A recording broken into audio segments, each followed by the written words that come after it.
Welcome to the 32nd Vigil for Julian Assange. I'm Joe Loria, editor-in-chief of Consortium News. I'm joined by Elizabeth Voss, contributor to Consortium News. Hello, Elizabeth. Hi, Joe. Good to be here. How are Clearly, you? I'm fine. Clearly the major story today, as we had last Friday, a major story with the indictment under the Espionage Act. Today, the UN Special Rapporteur on Torture has issued his report, or at least a statement about his report, and it's a stinging rebuke to the United States, Great Britain, Sweden, and Ecuador. He names these countries.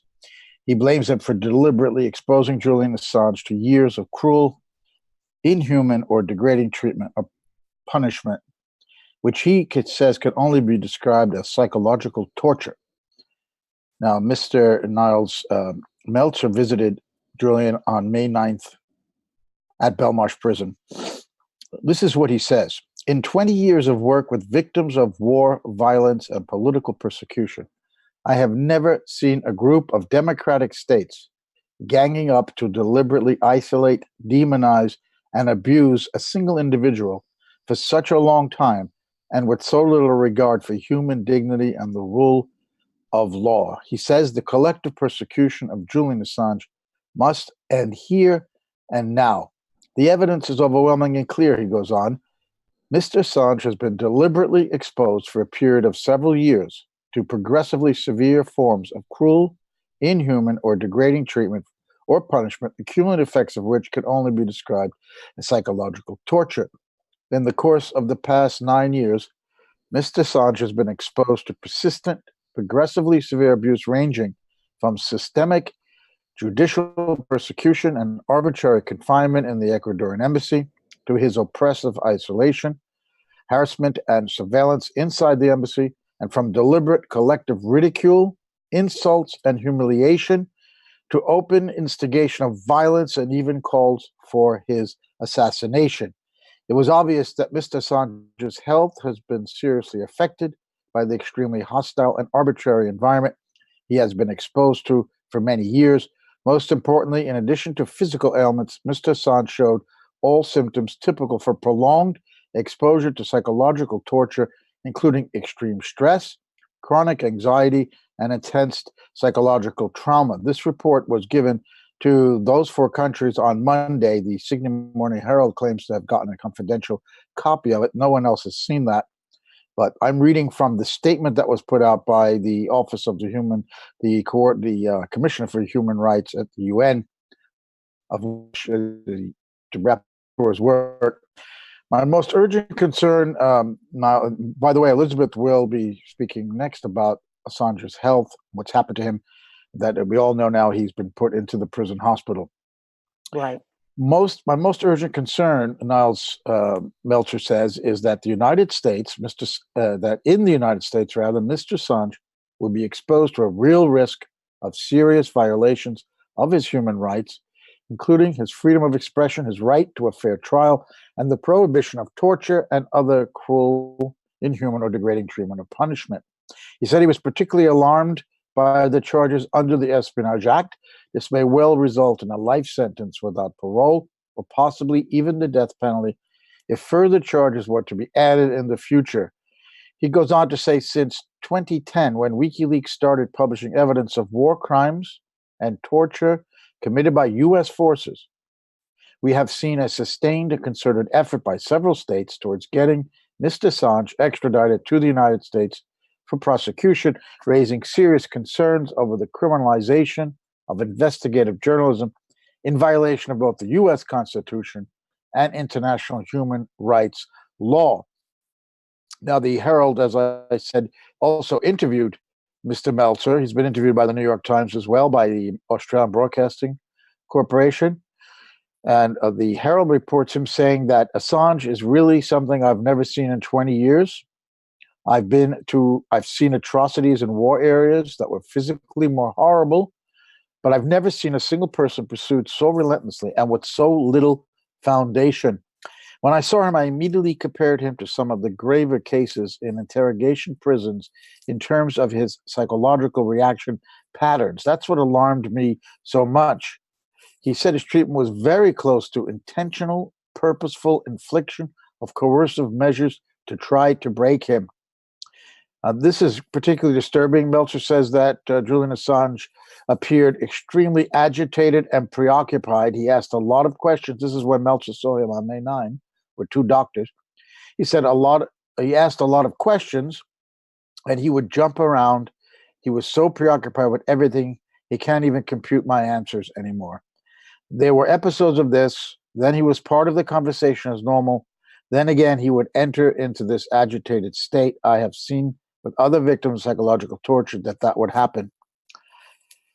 He also criticized Australia, saying, quote, Australia is a glaring absence in this case. They are just not around, as if Assange was not an Australian citizen. That is not the correct way of dealing with that. A spokesman at the Department of Foreign Affairs and Trade in Canberra told the Sydney Morning Herald, quote, we reject any suggestion by the UN Special Rapporteur or on torture that the Australian government is complicit in psychological torture or has shown a lack of consular support for Mr. Assange. Stronger than that was a refutation by Britain's Foreign Secretary, Jeremy Hunt. He condemned Meltzer for this report. Hunt said it was wrong for the rapporteur to interfere with British justice by uttering inflammatory accusations. Here's the full tweet from Jeremy Hunt. This is wrong. Assange chose to hide in the embassy and was always free to leave and face justice. The UN Special Rapporteur should allow British courts to make their judgments without his interference or inflammatory accusations. That elicited this reply on Twitter from Mr. Meltzer. With all due respect, sir, Mr. Assange was about as free to leave as someone sitting on a rubber boat in a shark pool. As detailed in my formal letter to you, so far UK courts have not shown the impartiality and objectivity required by the rule of law. Elizabeth. Absolutely incredible. I thought it was shocking to hear that kind of description of Assange in that state. It's not surprising, but it's horrifying, deeply, deeply horrifying. So, indeed, we have and that the report out now. The language could not be stronger from the rapporteur. He actually did the job he was supposed to do, in my view. Yeah, and I think actually that's what surprises me more than anything in the report, unfortunately, is that he was willing to say this so bluntly. We have, additionally, this article regarding WikiLeaks' expression of concern over Assange's health, grave concern over Assange's health. It's from Consortium News, and we'll just be reading it now before we open this up to our guests. So WikiLeaks said on Wednesday that it was gravely concerned for the health of its publisher, Julian Assange, and questioned Britain's standing as a human rights abiding nation.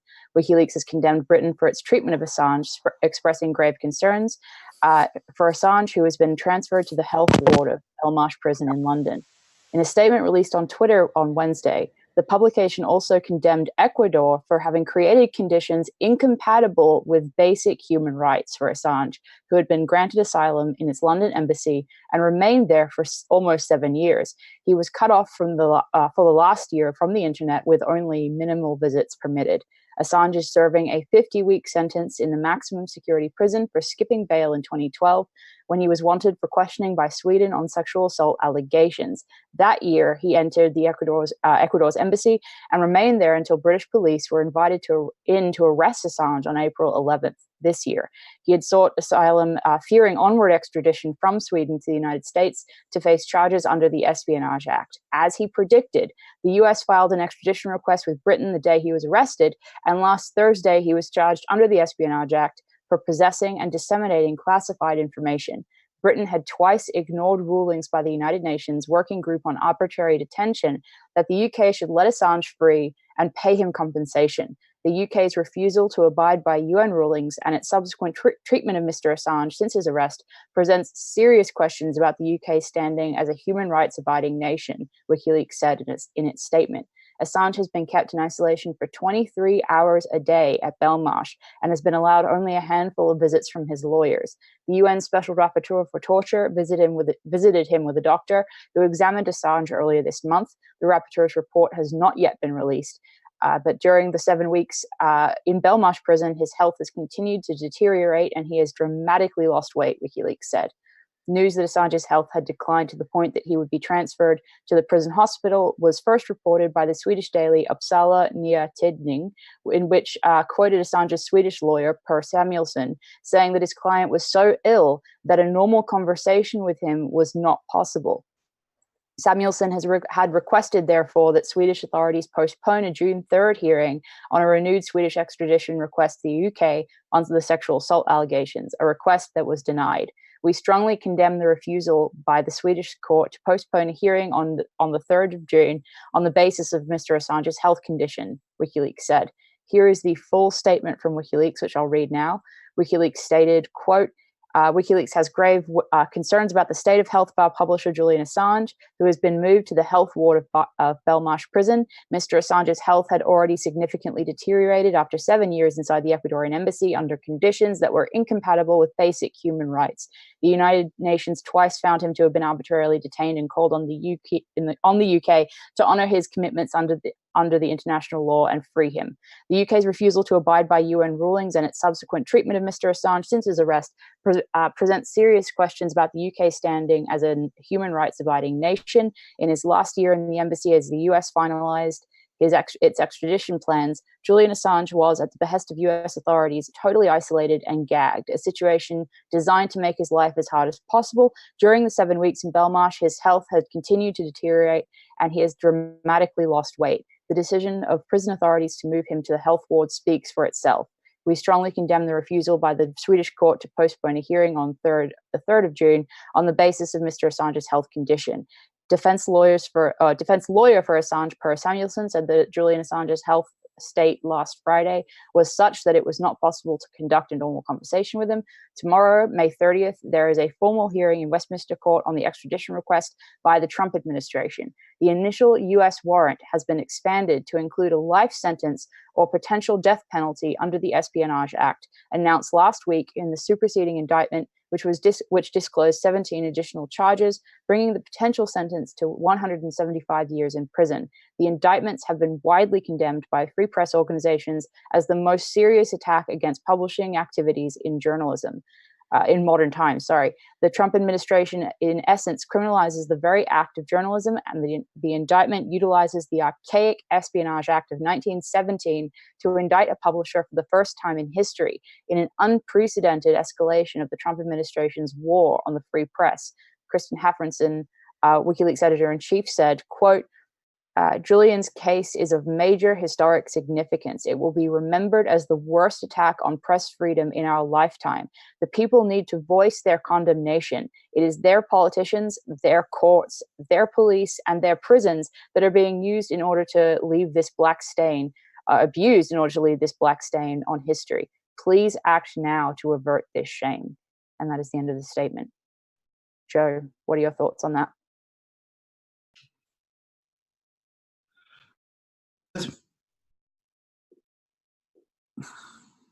Elizabeth. Yes, yeah. I just wanted to follow up what you read was written, of course, before the rapporteur's report was released today. So when it says that it hadn't been released yet, it's referring to, in fact, to that report that was given to the British and American governments on Monday, and that has been made public, at least the contents, some of the contents, by the rapporteur himself in his statement. There's a link in Conservative News to that statement that you could read. Also, for some reason that he didn't explain, the rapporteur said that though Assange is 23 hours alone in a cell, he is not considered at solitary confinement. So I don't know if that's changed or if it wasn't the case when he was there, but that's just something I thought I'd add. We have one more news item before we begin discussing all of this in depth, and that is the New York Times reporting. I think this is an AP story, actually, in the New York Times, Associated Press. From today, Friday, lawyers for former Army intelligence analyst Chelsea Manning are renewing efforts to get her released from a Virginia jail. Manning's lawyers filed court papers Friday asking a federal judge to reconsider his decision to send Manning to the Alexandria jail for refusing to testify to a grand jury investigating WikiLeaks. Manning has been jailed for civil contempt since May 16. This follows a 2-month jail term this spring for refusing to testify to a previous grand jury. the court motion argues, this is interesting, that a new indictment of WikiLeaks founder Julian Assange, of course, that came out last Thursday, makes Manning's testimony irrelevant. The court papers also include a letter from Manning explaining why she views the grand jury as morally unacceptable. It adds, of course, that Manning spent 7 years in a military prison for delivering a trove of classified information to Assange. So it's just logical to ask, if this superseding indictment came out on Thursday, why are they holding her?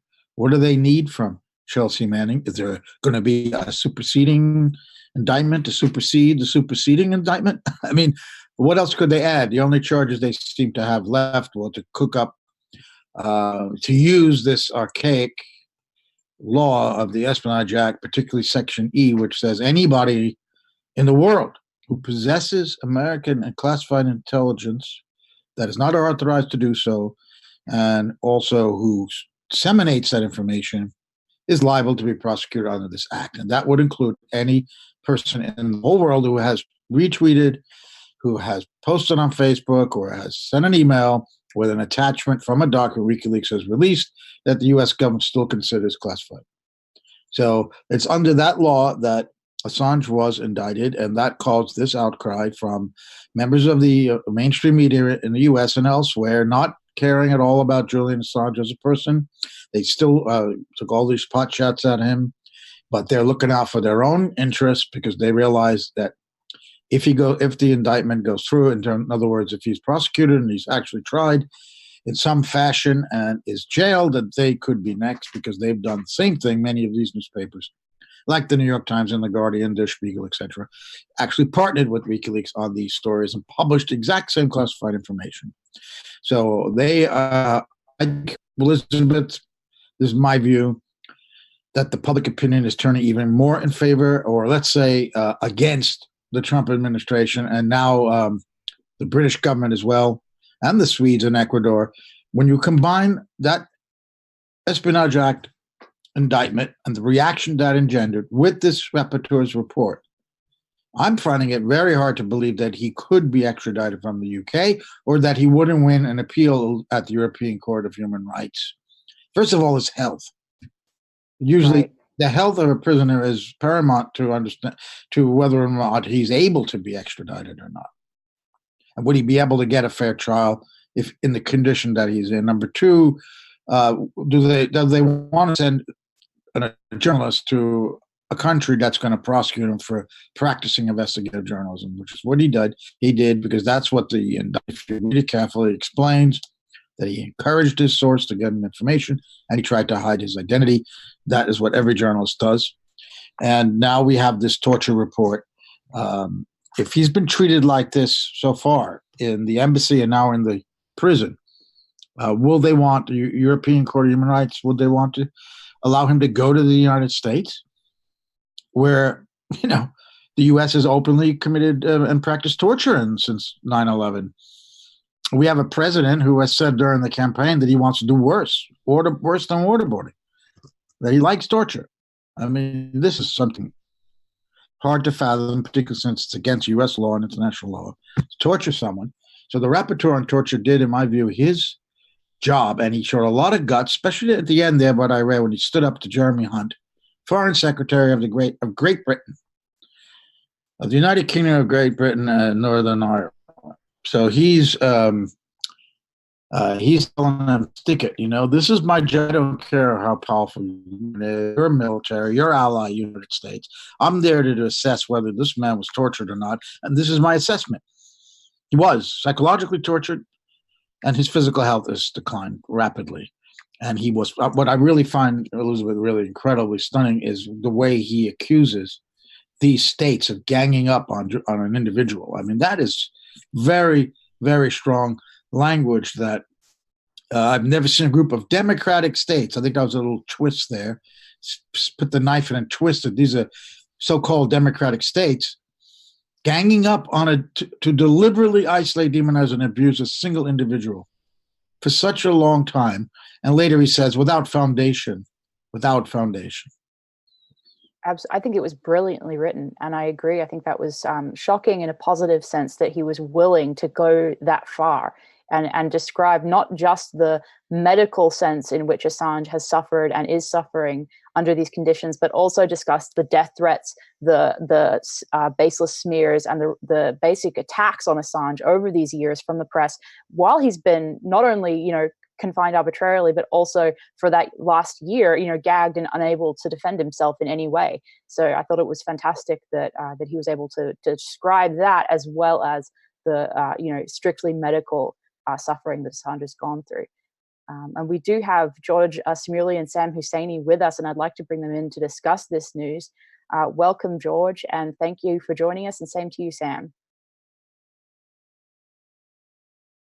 You should be able to speak with us in just a couple of seconds. George, unmute yourself, George, and Sam. Yeah, how are you? Hello, George. Are you still in Pest? Yes, I am. Okay. Pest. Good to have you with us. Sam was saying he's talking to us from the National Press Club, I think, in Washington. Is that right? I'm actually at home in Maryland. Home in Maryland. Okay, Sam. So why don't you guys, whoever wants to go first, about the news of the rapporteur, and we've already digested it for a couple of days, the news of Assange being hospitalized, but just you guys' reactions to the rapporteur's report. I guess you've had a chance to read something about it. Yeah, I thought that it was a very powerful report. I mean, he was really absolutely unambiguous. There was no, there was almost, he wasn't doing any kind of being polite to the British government or anything like that. I mean, he really let them have it. And the tweet that you quoted to Jeremy Hunt was really powerful. So I think that was certainly extremely impressive, and really there's just no way around that. The question then is also what is his current health condition, because it's not at all clear. I mean, he's been moved to this I don't know, I mean, is it a hospital, is it a healthcare center? I don't know, but I assume that his health condition must be quite dire, because I don't think they would just, if he was suffering from flu or indigestion or whatever, I don't think they would have moved him there. So I think that his condition must be quite dire. And I do think that may be connected with the British government may be quite anxious that the Julian Assange may just die on them. And if he dies on them, then they've got a real public relations problem on their hands, because, I mean, of course, they can live with it, but nonetheless, it's a huge embarrassment. Because Ecuador will doubtless turn around and say, hey, well, we surrendered him to you on the understanding that you would take care of him, you would provide him with proper first-rate health care, and look what you did. Now, of course, Ecuador can be silenced, but it'll cost a bit of money. I mean, Ecuador will certainly extract some moolah in return for these complaints. But nonetheless, there will be complaints. And there will be Europeans who will complain about this. And there will certainly be even moves within the United Nations to discuss what happened to Julian Assange. How did this come about? He was suddenly in prison and he's dead now. In the Security Council, yes, obviously Britain and the US have veto powers. But, there will certainly be some discussions within the General Assembly, within the Human Rights Council. Huge embarrassment for the British government. And I think, given politicians are very short-term people, they don't want this embarrassment on their hands. Hence, I think the reason why this sudden shift, this move into the Belmarsh Hospital. Sam. This wasn't my primary motive for joining you this week, Joe, but I don't know. It's speculative, but Assange dying on them, though it obviously does have costs, is a relatively, benign outcome for the establishment in Britain and in the United States. They tortured a guy basically to death because he published documents that exposed their war criminality, and he ends up going through this excruciating experience and then being dead. That's, you know, that there would, I think there is some costs, but I think that they're totally bearable by Britain, and they can say, look, we sent him to the hospital, we did what we could. So that could be a relatively benign outcome. Again, it's speculative, but we'll see. I certainly hope for his health and for everything to proceed as above board and legally as possible under these ridiculous circumstances. George, you want to respond to that? Well, I think I don't disagree with Sam. I think it'll be there will be a cost. It won't be an unbearable cost. But politicians, they don't tend to think in very long term. They think about the next few days. And if you're the May government and you have this embarrassing death on your hands, you at least know that the next 2 weeks are going to be quite painful for you. There will be some sort of an uproar about this, and you're going to have to answer some questions.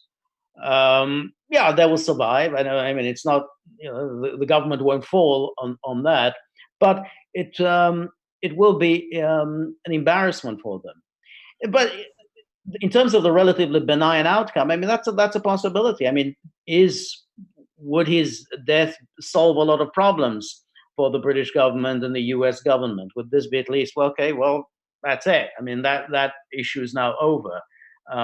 We don't have to go through the whole extradition thing. We don't have to do all of the trial and so on. Case closed. So, there may be that aspect to it. But I think in terms of how the British government has responded, I don't think at this stage they're actually ready to countenance his dying on them. Well, I was kind of afraid that this conversation will go in this direction. The man, he's alive, and we really do hope that he's absolutely going to recover. Whether the British government, from George's point of view, wants him to recover so that they don't suffer this humiliation, or whether they might be better off if he didn't recover, is pure speculation.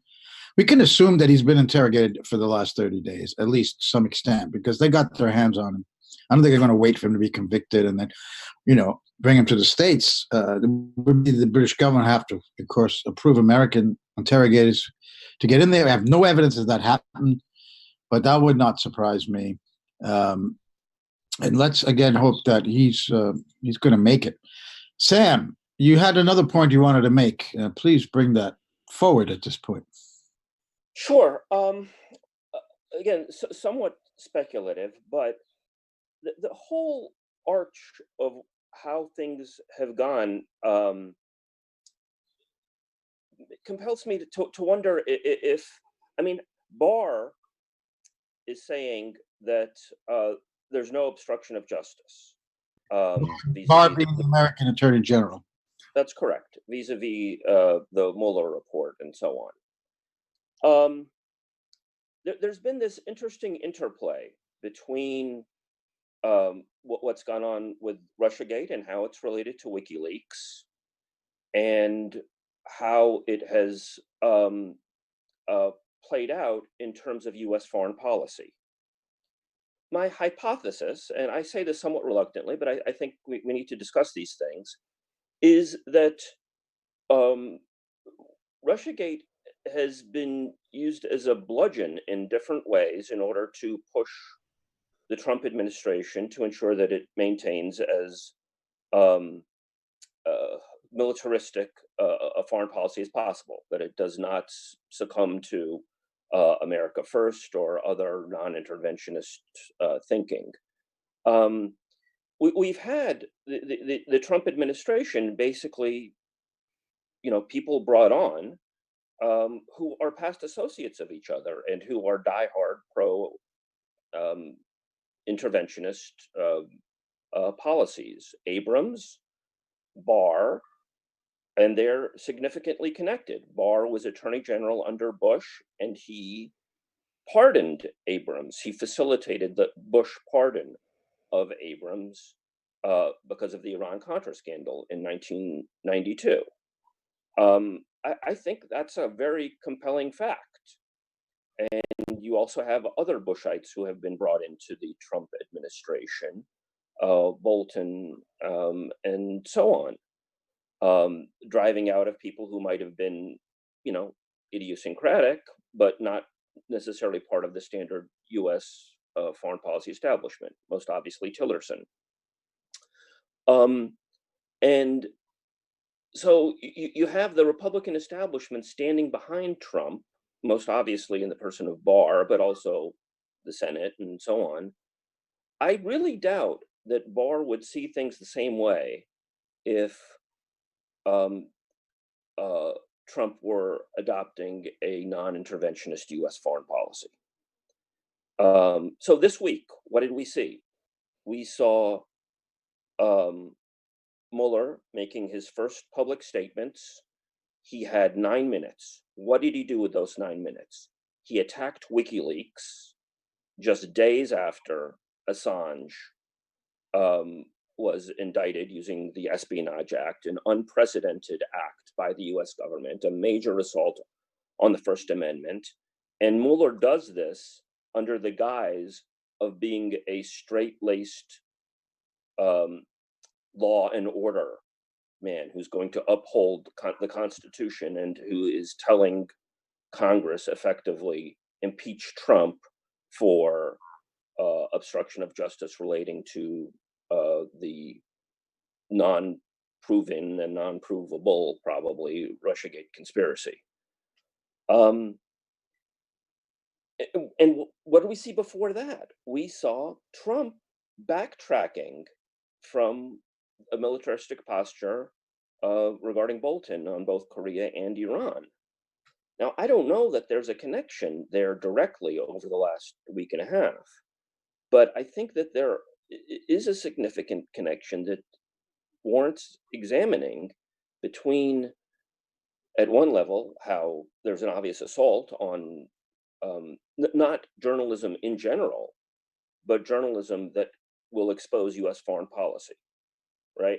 I think that there's a lot of posturing from a lot of journalists now, even Rachel Maddow now is speaking out, allegedly in defense of Julian Assange, as if, the possibility of MSNBC or the New York Times publishing Trump's tax returns would be in any way similar to Julian Assange publishing evidence of US war crimes. They're not the same. This is not a general assault on journalism, I don't think, as people are saying. It is an assault on real journalism that actually exposes the core of US foreign policy criminality. So is this being used by the foreign policy establishment in order to ensure that Trump doesn't deviate from longstanding US militaristic foreign policy, and that he, in effect, becomes a sort of dead end of change, as Obama was? Obama promised change from the left, from US foreign policy, and he didn't deviate fundamentally. And I think we're seeing the same thing with Trump. And I think that we're seeing Russiagate being used as at least one of the tools to ensure that that doesn't happen. But what's interesting, just following up on what Sam has just said, is the role of Barr in all of this. Now, Barr is gone in public, and he said he is investigating the origins of Russiagate. Now, the origins of Russiagate is the top echelons of the FBI and the CIA colluding in order to thwart Trump, because they thought Trump would pursue a non-interventionist policy and a rapprochement with Russia. They absolutely were panicking. There was the foreign policy establishment in the summer of 2016 was panicking that this is the goal of the Trump administration. Trump and the foreign policy establishment absolutely hated him. That's the origins of Russiagate. Mueller took this over. Mueller essentially took over the entire that FBI investigation that was run by Comey, Strzok, and McCabe and all that. And when he came out the other day with the whole WikiLeaks thing and the evils of the Russian intervention, he's still continuing with that Russiagate line. That's not the position of Barr. I mean, Barr is actually saying that this was an illegitimate investigation. So he's in some ways more on the Trump side of things. He's saying that Trump was the unfair target of a deep state. He doesn't use obviously the term, but that there was a kind of a cabal of bureaucrats who wanted to thwart a political candidate who was pursuing a policy that they didn't like. So it's a nice question of then, where does Assange fit in all of this? And, you know, it may be that Barr isn't that sympathetic to the whole prosecution of Julian Assange. I mean, it started under Sessions. I mean, Sessions seemed to be much more enthusiastic about this prosecution. It's being led by these various characters who, Demers and so on. I don't know what Barr's role in all of this, but if Barr is clearly opposed to that whole cabal of FBI, CIA people who were trying to thwart Trump's non-interventionism, then I think Barr's role will be quite interesting in the Assange case. Well, George, Barr is the head of the Justice Department. The Justice Department issued the indictment last Thursday under the Espionage Act. If he could have had something to do with holding that back. Right, so but also, you know, Barr was also Mueller's boss, and it's clear that Barr is not at all on Mueller's page. I mean, he openly upbraids Mueller and, you know, Mueller's findings and, you know, Mueller's statements. So we don't know exactly. I mean, look, I mean, you may be right. I mean, I'm not arguing with you. I'm just saying that Barr may be sort of playing a number of, juggling a number of balls in the air. I think it's two separate issues. I think he could oppose Mueller in many ways and does believe there was spying going on led by the FBI, maybe the CIA. And he could also think Assange should be behind bars for exposing American war crimes. Because I think Barr is not, he's no radical here. He's very much an establishment man, a CIA man himself. We know that for sure. So he's spoken about it. So I think he wouldn't mind seeing Julian behind bars. But on the other hand, he thinks something fishy went on in the origin of the Russiagate investigation. I think he could hold those two ideas together in his mind. And he might even agree with Mueller saying that, Julian was responsible for, we had a disagreement about this, George. Now we can bring this out into the open now. My reading of the final report of Mueller is that Mueller blames Assange for knowing that the Russians were giving him these emails from the DNC and then Podesta, that Assange, Mueller seems to, in my reading, say that Assange knew that Guccifer 2.0 and DC leaks were actually GRU agents. I don't know how Assange would know that. The whole point of if it was a GRU, the whole point of using those so-called cutouts of these fake identities is to keep people from knowing that it was Russia. I wouldn't see why Russia wouldn't want Assange to know that it was them if it was them. So anyway, I think your point is reasonable. I think there's an ambiguity about what Mueller is saying, because the way Mueller writes it is that there were news reports in the summer of 2016 that said that these emails that WikiLeaks was publishing, that these were stolen by the Russians. And then he says WikiLeaks sought to change the storyline by bringing up Seth Rich. He doesn't say that Assange knew who the source of this information was. You could interpret that's what Mueller is saying, but there may have been any other reason why Julian Assange may have wanted to, according to Mueller, put out this false story about Seth Rich. I mean, he may have thought he didn't like these stories being published, that it was all the Russians were behind this. But he doesn't actually say that Assange knew who the source was. And he even puts in the word apparently. So this was apparently Julian Assange sought to, divert these stories by floating the story about Seth Rich. So, you can certainly interpret it the way you interpret it. You could also interpret that Mueller doesn't say that Assange knew who the source of the emails was.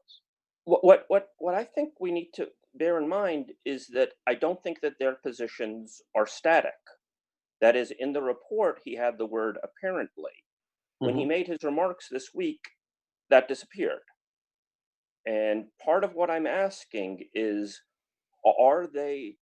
is the ambiguity functional on both Mueller's part and Barr's part? They're different, but they are, I think, both, completely part of the establishment, if not the very personification of it, and that they will use their pressure to ensure, and they will change their positions depending on Trump's foreign policy orientation. That is, if Barr is now going to pose as, being concerned that the deep state has taken over, was out to get Trump in 2016, and again, obviously he didn't use that term, but that the foreign policy that the U.S. establishment was attempting to undermine Trump because they feared that he would embrace a foreign policy that was sort of America first or non-interventionist in some way. Well, Trump obviously has not done that. Okay, I mean, he hasn't broken, he hasn't invaded Iran yet, he hasn't invaded Venezuela yet, but he's clearly is a general. I won't go through the list here. I think most of us are well aware of that. So the deep state fundamentally has swallowed the Trump administration. Now, he can turn on them at any point. The Trump, I think, again, it's speculative, is a fundamentally non-ideological person who's totally in it for himself and is a compulsive liar and will do whatever suits him. So he could turn on them at any time, and he has a long history of turning on his business partners. They must be aware of that. So do they have this leverage of Russiagate on him? It's functional on a lot of levels. It demonizes Russia, which is functional in and of itself, vis-a-vis Syria, vis-a-vis Ukraine, vis-a-vis a whole assortment of things. And it also says, we can turn on you, Trump. We can build this simmering,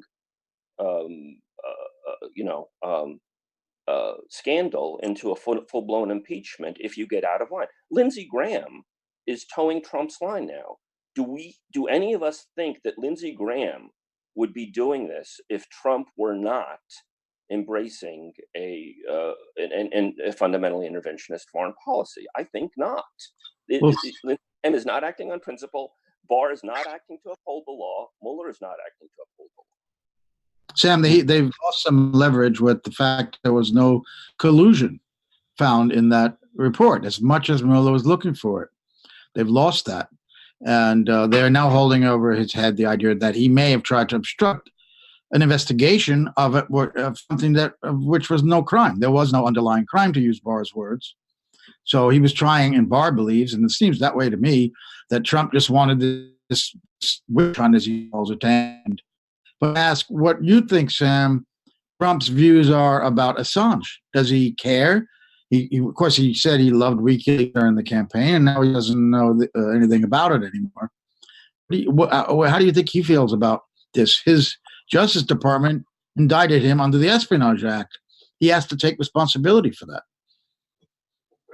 He does, and I think that Trump is fundamentally amoral person who's in it for himself.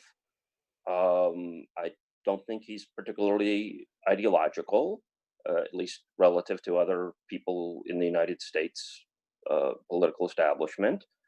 And he rode WikiLeaks and all kinds of, anti-interventionist rhetoric during the campaign because it resonates with a large part of the U.S. public, which is sick and tired of continuous wars, which is sick and tired of the secrecy that those wars breed, and the civil liberties infringements that the government has been engaged in to facilitate those wars. But that's a very interesting point, just to follow up on that, because what then happens as we move into the 2020 election? If Trump is really trailing badly in the polls, and it's quite likely he's going to be trailing by double digits to pretty much any Democrat that they're going to field, what is he going to do? I think he's going to try and go back to the themes of 2016. And I think he's going to revive the anti-interventionists. Sincere, insincere, doesn't matter, but he's going to have to fight for that re-election. So that becomes an interesting question. I mean, if he does return to the themes of 2016, brings back Steve Bannon and so on, then I think, your point's an interesting one. Will the deep state respond by essentially trying to use WikiLeaks, Julian Assange, and Russiagate against him? That's why I think that it may well be that the Justice Department will bring up 2016 and WikiLeaks and Russiagate as an indictment. There'll be a superseding indictment bringing up the 2016 business. After all, they've got the basis for it with Mueller. I mean, you said yourself, Joe, Mueller is suggesting that Russia and Assange were in on it. However ambiguous his wording, there'll be a basis for it. Yeah, he tried to defraud the United States. He interfered in our election. So that could be the basis for a superseding indictment. And that's something, again, the deep state could hold over Trump. Well, two things about that. Mueller, of course, never went to London to send anybody to interview Assange. He knew where he was. And two, why that doesn't involve Chelsea Manning. We read at the beginning that she's still. I agree with that. That's a separate issue. She cannot give any testimony about the 2016 election. I think without the collusion finding, it would be very hard to bring that kind of a charge against Assange about the election. I really don't think they're going to go down that road. There's no collusion. Elizabeth, if you don't mind, maybe you do. Just don't do it. But you're one of the first, maybe the first to start reporting about some aspects of this QAnon group. And what they're saying about that this is all a plot by Trump to get Assange to the U.S. so he could testify and all this rubbish. So I think this might be a good point to bring something in on that. Yeah, I think it's. I mean, the QAnon narrative has gone so far in one direction that it's come back around and is merging with the claims made by Russiagate proponents. So I think it's very, very, disturbing. But I honestly see QAnon as basically a mirror. An inverted mirror image of Russiagate in a lot of ways. Both of them basically allege that Trump is going to, basically bring Assange to the United States to then protect him somehow. And that is so ridiculous. It's just, I don't even know where to begin with that. But basically, recently what I did was I just wrote a very off-the-cuff, opinion piece on the way that QAnon operates as far as the manipulative tactics that are used by QAnon. The QAnon narrative uses very subjective, vague statements thrown in with maybe one fact or two. And what a person has to do when they're looking at that is they then have to make their own interpretation of it in order to make any sense of it. And so then when you basically, if they then believe that to be somehow factual information, when you basically, talk to them about it and question their conclusions, they end up responding to you like a cult member. It's like you're confronting a very core sense of self because they've interpreted their meaning from QAnon based on their own perception of the situation. So basically, QAnon and Russiagate both turned into basically cult followings, I feel. And I think that the idea that Trump is going to protect Assange after the treatment that the UK has been showing him is absolutely absurd. If Trump wanted to, protect Assange and get testimony from him, he could have preemptively pardoned him, given him full immunity, and then offered to have a video link or some sort of testimony in that fashion. That hasn't happened. It's not what's happening. And in addition to that, you have the treatment of Chelsea Manning, right now being kept in prison simply to coerce her to cooperate with a grand jury that is impaneled to prosecute Assange. You have the judge fining her for her refusal to cooperate in addition to being imprisoning her. So I feel that this is really that's the clearest way that I can debunk both the claims of both Russiagate proponents and QAnon followers who believe that this is somehow a 5D chess move by Trump to bring Assange over and testify.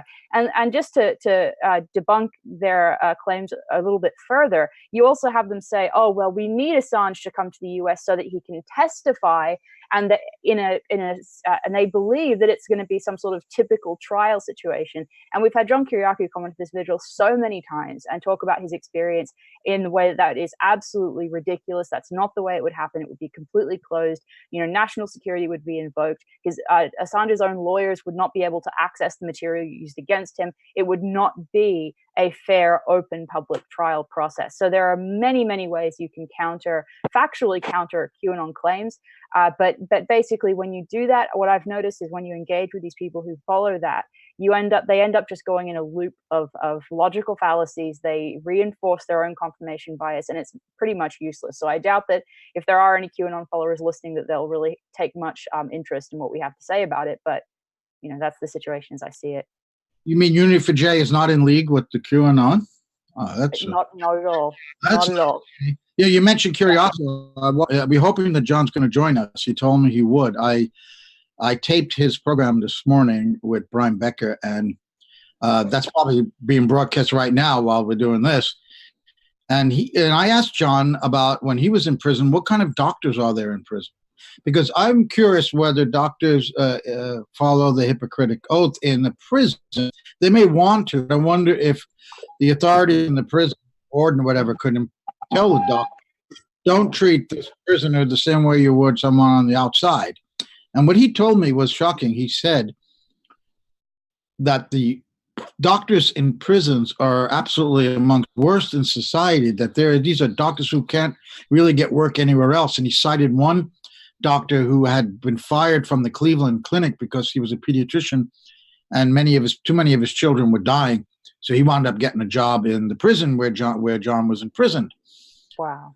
This, I asked that in the context of what kind of treatment Julian might be getting right now. In the prison hospital, the medical ward of Belmarsh is still in there. You have to wonder. But, you know, that goes back to what we were saying at the beginning when George was saying that they wouldn't want to lose him because that would be a public relations disaster. So if that's the case, if George is right, and I hope he is, then he'll be getting good care if they don't want to lose him. I hope so, but I do think that is an important point in that we want to re-emphasize that in case some people have misinterpreted the news about Assange being in the health ward, that this is not an outside hospital. He hasn't been, as you say, he has not been taken to a conventional medical clinic or anything like that. It's within the prison. And as you say, that is, notoriously insufficient. And from what I understand, that type of situation is not equipped for serious medical intervention. I don't know the specifics of Belmarsh, but in general, I don't think that prison health wards have that type of care available. We also have to keep in mind that, let's remember that John Pilger has said many times that who he's visited in the embassy and in Belmarsh as well, that he's had a persistent cough for 7 years. And if you recall, his doctors recommended and said urgently he needed to go out of the embassy to get tests, MRIs, X-rays, whatever, because his health condition, we don't know the details. And the British government said, sure, if you leave, you're going to get arrested. So effectively, they were telling him, you cannot go out to get medical treatment. So that's part of, I would imagine, in the rapporteur's report, it was probably going to be mentioned that they prevented him, in effect, from getting medical treatment. He was in the prison, and they were supposed to give him medical treatment right away. They made statements. And his conditions become so bad that they had to hospitalize him inside the prison. And not, as you read, Elizabeth, you cannot have a conversation with his Swedish lawyer about his defense in the Swedish case. I mean, I'm trying to be optimistic here, and I am optimistic, and I think I disagree with George on this too, about the fact that the media has gone in against Trump, not so much in favor of Assange, but against this indictment. And I think that this report from the rapporteur today further complicates the extradition case and his health further complicates that. So I'm optimistic on that score. I'm not optimistic about the treatment he's getting. Yeah. Well, I mean, I don't agree with you, Joe, because we've had these things before. I mean, we had the UN working group on detention that they came up with that report. Twice they said that he had been arbitrarily detained. They demanded the British government release him. It got a lot of publicity, and this was even at the time when Julian had means of addressing the media, and he didn't do very much in terms of the publicity. I mean, I think that these people, like Rachel Maddow, the New York Times editorial board, the Washington Post editorial board, they want to nail Assange. I mean, they want him in prison for life. I mean, there's no other ways to go. They want him in prison for life. What they don't like is the Trump administration going after him using the Espionage Act. They don't like that. In the first place, and Maddow was very explicit about it, she was afraid that the British government or the British courts would reject it. That's what she was concerned about. She wasn't concerned that, the press is, the freedom of the press is in danger. She was concerned that, the Trump administration is deliberately sabotaging the attempt to get Julian Assange over here by putting forward something that the British courts are bound to reject. That was also pretty much, the New York Times editorial and the Washington Post editorial were kind of, they didn't quite go as explicitly as Maddow, but that's what they didn't like about it. They were very happy with that initial indictment, not because they thought, oh, he'll only get 5 years, but they thought, hey, we're going to bring him over here, and then we're going to absolutely nail him. We're going to torture him until he tells us what we want to know about his connections with Russia. So these are not people who are, in Julian Assange's camp. They're not in the camp of the free press and the free media, whatever. They want to nail Assange. They want him locked away for life. They just don't like using the Espionage Act to get there. So these are not allies. I agree with that. I don't think that they're allied with him, and I don't think they're in his camp. I think it's purely their self-interest. But it is their self-interest to oppose this indictment, and this indictment is now on the books. They have revealed it. So they're opposing the prosecution of Julian Assange under the Espionage Act.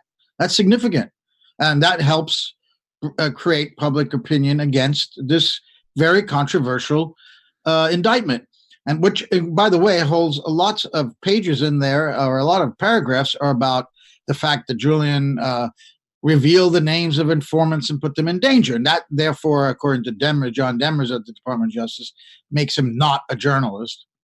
And in fact, it's not against the law to reveal the names of informants, and no evidence any informant was ever harmed.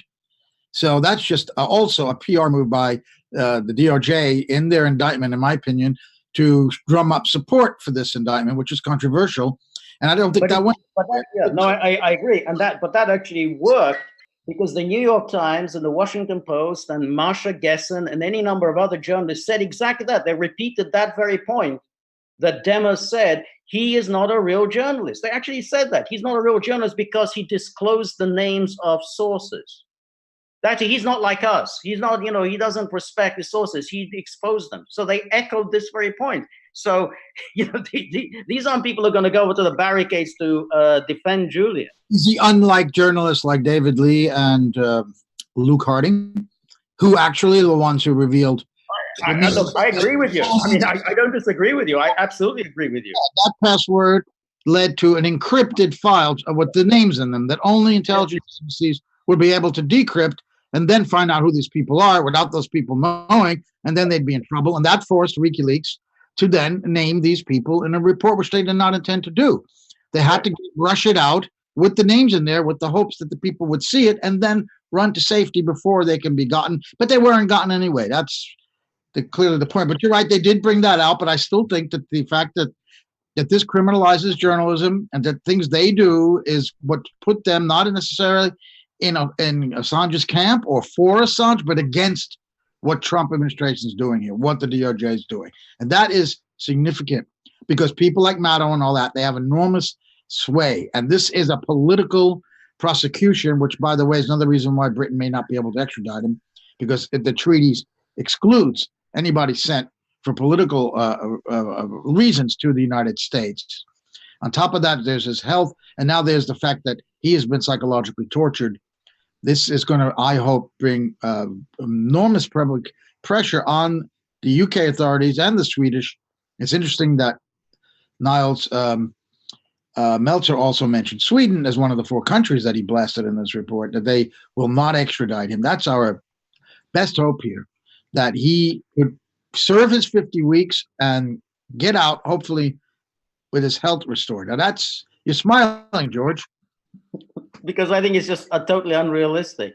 The one part of what you said that I do think is realistic, but I don't think it's going to be significant, is that the European Court of Human Rights will probably rule in his favor. But since the British courts are not bound by the rulings of the European Court of Human Rights, particularly by then Britain will already be out of the EU, it's not going to matter very much. The British courts generally look on very unfavorably on journalists revealing classified secrets. They're not at all sympathetic to that. Britain is not a First Amendment country. And they think it will probably look on with some sympathy with the US wanting to get their hands on a grubby, smelly individual who's revealing classified information.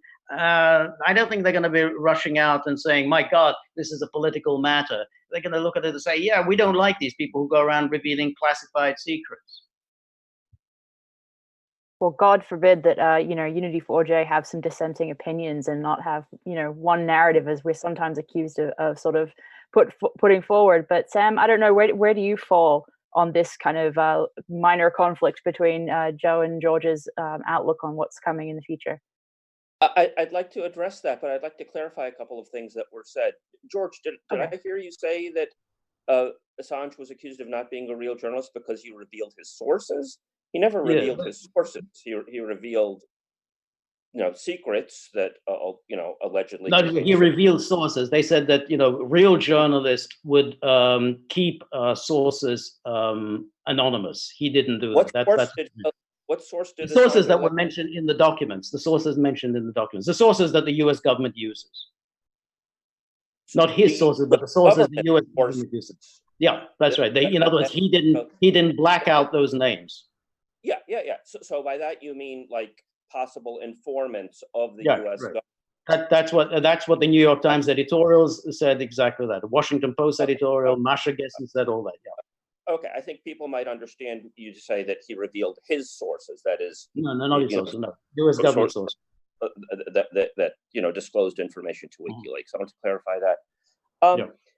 Regarding the what I guess we're calling the liberal position that is now, from my point of view, posturing as helping Assange, it rather reminds me of after they facilitated this demonization of Assange, that they now sort of want to wash their hands of it. It's a Pontius Pilate kind of move. I mean, it reminds me of people like Pelosi, who did a great deal to facilitate the invasion of Iraq, and including saying that Saddam Hussein clearly has weapons of mass destruction, blah blah blah blah blah blah, and then voted against the authorization of the war after it was clear that Bush would get his authorization of the war. So I'm somewhat sympathetic to what Joe is saying, that it may at least be significant that the New York Times and others are now posturing as being against this incredibly unprecedented move of using the Espionage Act against the publisher and so on. But I don't mean to drag us into a Dostoevsky novel, but they've sort of brought us to this stage, and now they want to they want to lay it all on Trump's feet, given the incredible damage that this is going to do to the U.S. Bill of Rights and so on. So I look at that. I look at their current stance with a great deal of skepticism, at least. What do you think, Elizabeth? Well, I guess I fall somewhere in the middle. I'm a person who hopes for the best but plans for the worst. So I think, all of these options. I mean, there's probably no good coming from any potential outcome. But I think I doubt that the absolute best could happen. I doubt that he'll be free after 50 weeks or so and just be able to be healthy and go live a normal life. I think that is very unlikely, but I can hope for it. I think we have to act as if the worst is the most likely outcome, because as activists who care about what happens to Assange and what happens to the freedom of the press, we have to plan for the worst. So that's kind of where I fall on this particular issue. But I just wanted to return to the QAnon subject very, very briefly to say, to add that it's interesting because Susie Dawson, the co-founder of Unity4J, was one of the very first people to go on a rampage debunking QAnon way back in early 2018 when it was only about 6 months old. So that I just wanted to add that, and also say that the QAnon narrative has gone so far in one direction, it has literally come around the other side, in the sense that I heard from a friend earlier today that one QAnon YouTube channel was saying that basically, that Mueller has been working for Trump, and that they want the House to impeach because it's quote unquote all part of the plan. I mean, it's just absolutely absurd. So I just wanted to explain and add the level to which this narrative has just pretzeled so many people's minds. It's insidious and it's concerning for sure. Well, is that QAnon YouTube channel, are they journalists? No, not at all. Oh, but I thought that anybody who has a YouTube channel or a blog is a journalist these days. I guess. I mean, I guess it depends on what your definition of journalist is versus propagandist, but that would be my differentiation. Well, I want to talk a little bit about that, the definition of journalism. It's central to this whole argument. And it's in the DOJ's indictment. They're saying he's not a journalist. Why? First of all, I think we would all agree the government should not be in a position to define who a journalist is or not. But after that, there might be some disagreement. And again, with George, I believe, because with Glenn Greenwald, too. I mean, yes, it's true. There's no licensing of a journalist as there is a doctor or a lawyer. However, in the United Kingdom, I don't know if this is still the case because I go back a few years, but I know that my colleagues in the British press all had to absolutely learn shorthand before you can get a job as some club reporter in a regional newspaper in the Midlands or something. You had to know shorthand. There were other requirements. I don't know if it was an official license, but you had to learn a few things to become a journalist. And in my opinion, you have to know how to evaluate evidence, whether it's true or not. You have to be able to write it or present it in an audio or video format in a way that's understandable to people. You have to make huge decisions about what is newsworthy and what is not, what to leave in, what to leave out, understanding what sourcing is all about, understanding libel and copyright law, understand again how to structure a story and how to get the other side of the story or multiple sides of the story. There's a lot that goes into it, and frankly, I'll be very personally, I've been making my living as a journalist for about 4 decades now, and I'm somewhat insulted when I know how hard I've worked, and then somebody just put a YouTube channel like George Webb. I think Elizabeth can get into that a little bit. George Webb has a YouTube thing. He has over 100. I'm not that I'm jealous of his following. I'm a little alarmed by it. 100,000 or more people. And the guy before that hearing in Leonie Brinkerman's courtroom, number 700 at the Alexandria Courthouse, that I was there in person when that Reporters Committee for Freedom wanted to unseal the indictment last fall.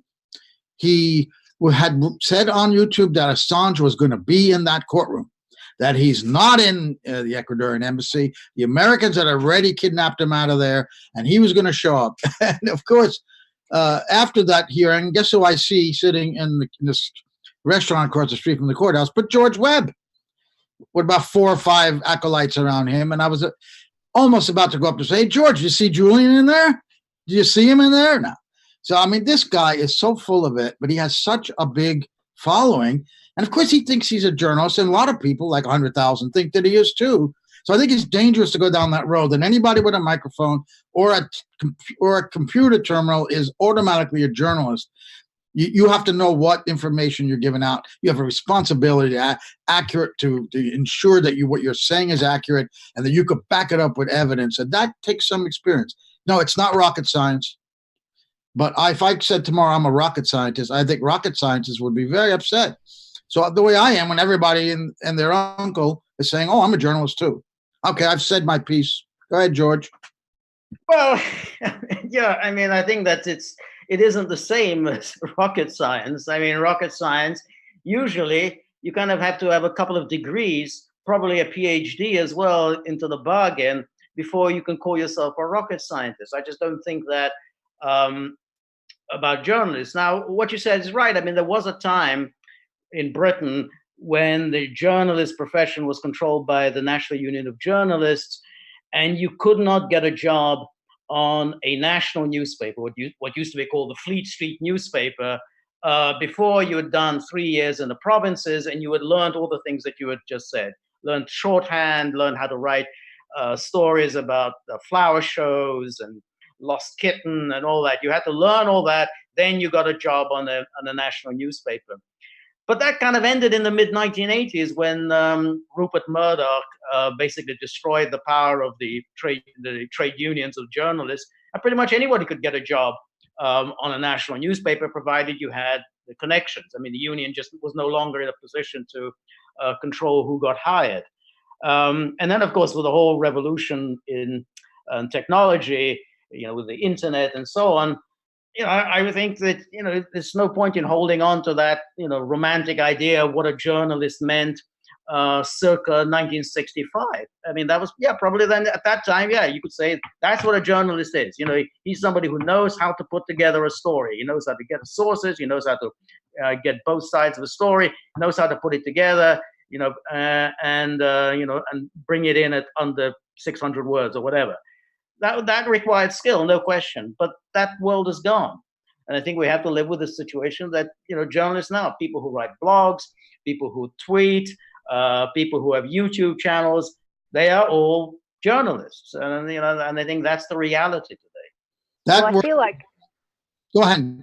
I was going to say, I think for me, the way that I would differentiate between journalism and not journalism is not through experience so much as defining a journalist as someone, whether they're experienced or not, who is adversarial to power structures, and somebody who is a propagandist is someone who props up those power structures. And propagandists exist both in the legacy press, cable news, corporate media framework, and they also exist and flourish, unfortunately, even more than they do on the establishment side of things, in the alternative press and on alternative platforms. So to me, that's how I differentiate them, whether they're somebody like George Webb or Rachel Maddow. I think that there is a very distinct difference between journalists and propagandists, but unfortunately, I think the propagandists within the alternative media are thriving much, much more than the ones that write for the Washington Post or something like that. Well, I think I totally agree with that. Being in an adversary relationship with government or whoever you're covering is absolutely necessary. You can't be chummy with them. And one of the WikiLeaks releases, of course, from the DNC, we saw that members, the New York Times reporters were giving their copy to the campaign to approve before they gave it to their editors. That would be a fireable offense in my day. And speaking of my day, George, if you go to consortiumnews.com, you'll see at the very top, our banner, there's something below that I understand people under 30, and I'm going to include you, Elizabeth, I don't know what that is. I've had a young person say, did that have something to do with a typewriter? There is a typewriter ribbon there. And our logo is written in what's called American Typewriter. That's the name of the font. And it's established in 1995. And I can tell you, Bob Perry was a guy from those days. And what I'm trying to do by continuing his legacy at Consortium News is to keep those old days that you say are gone, George, and you may be right. I'm holding on to that and trying to keep those standards in the reporting and analysis that we do, and not just to become another online alternative publication, of which there are many good ones out there. I'm not casting any aspersions, but we're trying to do something different by applying those old skills that you said that used to be necessary. I'm requiring that of my writers, not that all those writers are happy with me when I do that, by the way. But we have editors who are insisting that we do it that way. You're frowning, George. So what do you got to say now to that? Well, because I think that what you're saying, your goals are noble, and I support that. But unfortunately, the use of journalism as somehow a club that only certain people belong to and others don't, is being used by politically motivated characters to disqualify views and writers and opinions that they don't like. So when the New York Times says Julian Assange is not a journalist, that same New York Times is going to say, well, RT is not really a news outlet. And something else, Al Jazeera, not really a news outlet. It's a way of disqualifying views and writers and opinions and positions that you don't like. And so that's why I'm not very happy about, when you start restricting who is and who's not a journalist, that it's going to be used by others to disqualify a whole range of views that they don't like. And you've seen what's happened to RT, which is actually, of course, it's a journalistic outlet. You may not like what appears on RT, but if it's a journalistic outlet, yet as far as the much of the Western media is concerned, well, RT is not really a journalistic outlet. It's just a propaganda platform for the Russian government. So once you start this kind of game of who is and who's not a journalist, you're going to find an awful lot of people are quickly eliminated from this club. That's a very good point. RT is a journalistic outfit. What you're getting is the Russian point of view on the news, just the way you get the British point of view from the BBC and the American point of view from CNN and the New York Times. Of course, American reporters, and I worked amongst many of them, think they have universal values, and it's not the American point of view. They don't understand that they've got a kind of Orientalist view of the world, that they interpret what Eastern peoples like Russians and Iranians and Arabs, and Palestinians, what they think that those people are saying and doing, rather than reporting exactly directly what those people are saying to connect the American reader with the people on the ground in the Palestinian areas, for example, or with average Russians. They might get along with one another, and that makes going to war harder, by the way. If you start presenting people that American government thinks are enemies as human, if you start presenting them as humans like Americans are, that screws things up. So I think that's true. But I wanted to point out that mainstream media, obviously, if you read certain news, anything about me, I'm a stronger critic of what they do than anyone. I think that by omission, they leave out so much, and that's how they shape the news to the point of almost sometimes being like propaganda, particularly when leading up to a war like the war in Iraq, and hopefully not here in Iran. But the production values of the mainstream media are much better than the largely amateurish alternative media, which could have a much better political point of view than the mainstream media, which is a horrible political agenda, which is essentially the state's agenda, the government's agenda. This is a disaster. So by consorting, what we're trying to do is to combine both, the best of both worlds, the production values, the skills, the rigorous fact-checking, the way reporting should be done. That's what Bob Perry did. Combine that with the better political point of view of the alternative media and kick out the mainstream media's political viewpoints, but don't throw the baby out with the bathwater. Keep the good reporting going. But you cannot have anybody. I understand what you're saying about a club. It's a very wide open thing. Anybody can get in there who can prove they could do the job, basically. We know how to evaluate evidence. Is it true or not? That's really, for me, the final arbiter of whether someone can perform journalism or not, is whether they understand what's true, what isn't, and what is factual and what isn't, and that they back it up with evidence. They back up what they say with evidence. And let me just underscore all of this by saying I absolutely, after 40 years in corporate media and now as editor-in-chief of Concerned News, completely believe that, say that Julian Assange is a journalist as well as a publisher.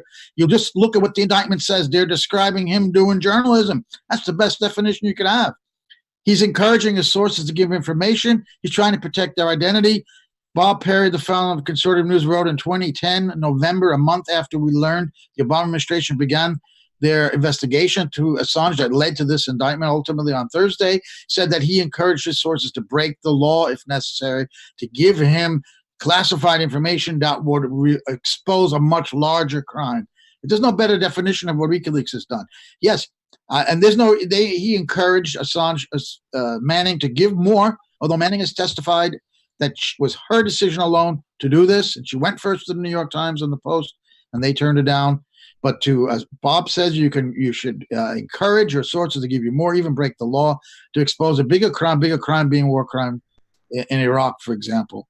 So that's my last word on this subject. Yeah, but I don't actually think that the production values of the mainstream media are necessarily that great. If you're judging production values by factual accuracy, I mean, if we just go by factual accuracy, just look at the dud stories that the Washington Post, the mighty Washington Post, has run. I mean, we had the prop or not nonsense.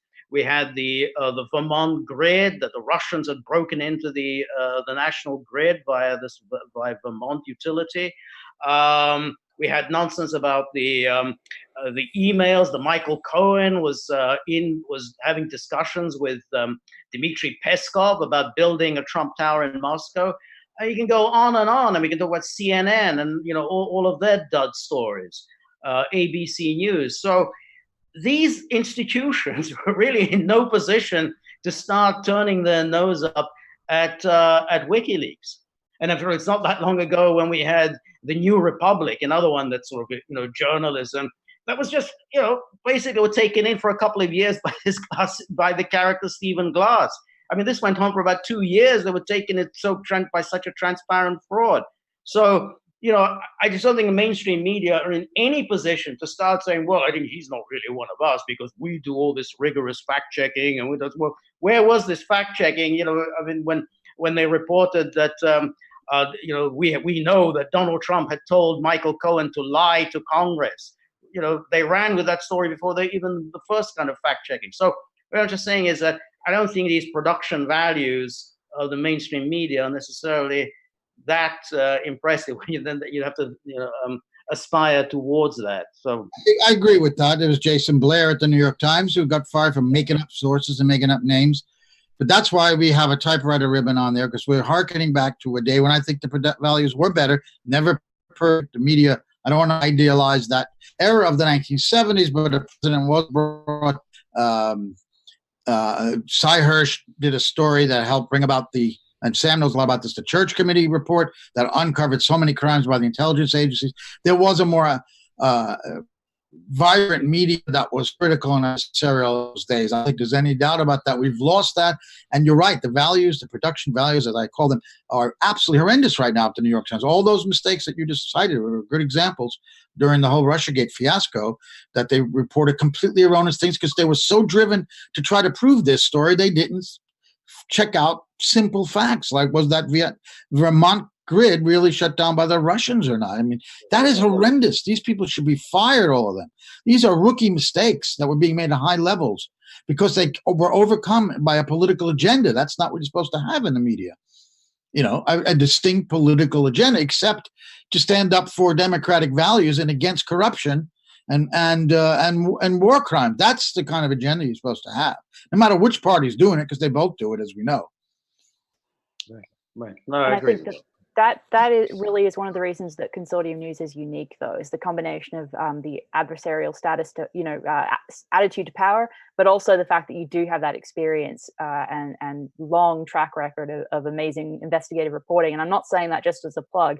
I'm saying that is very, very rare. It's not something that any other online outlet can really claim or have that background behind them, attesting to their history. So I think that if we use that type of definition for journalism, I think very few can live up to that. But I'll reference a comment that I was just seeing in the YouTube chat from a Bangladesh journalist for the Daily Star, who said that really it's all about bringing truth to the public. That's it. And that's what Julian Assange cared about. So maybe that should be the definition for journalism. And again, that comment came from a journalist as well. So I thought I would share it. So Sam, I don't know where you fall on that paradigm about what is and what is not a journalist. Yeah, well, I think that we're seeing the problems and the biases on a day in, day out basis, whether it's the recent OPCW document regarding Syria that's gotten virtually no play, in the establishment press in the United States, the horrendous coverage of Venezuela, incredibly biased, incredibly building up an agenda of demonizing the Maduro government and so on. So these to me do not, quite, get into the level of, Iraq war propaganda, but they don't need to. They're not building up, a public consensus for a total invasion and what's required for that. That they're just simply keeping U.S. militarism at a steady simmer, at least. I interpreted the production values remark somewhat differently, and I view the rise of Al Jazeera not too long after the Iraq invasion.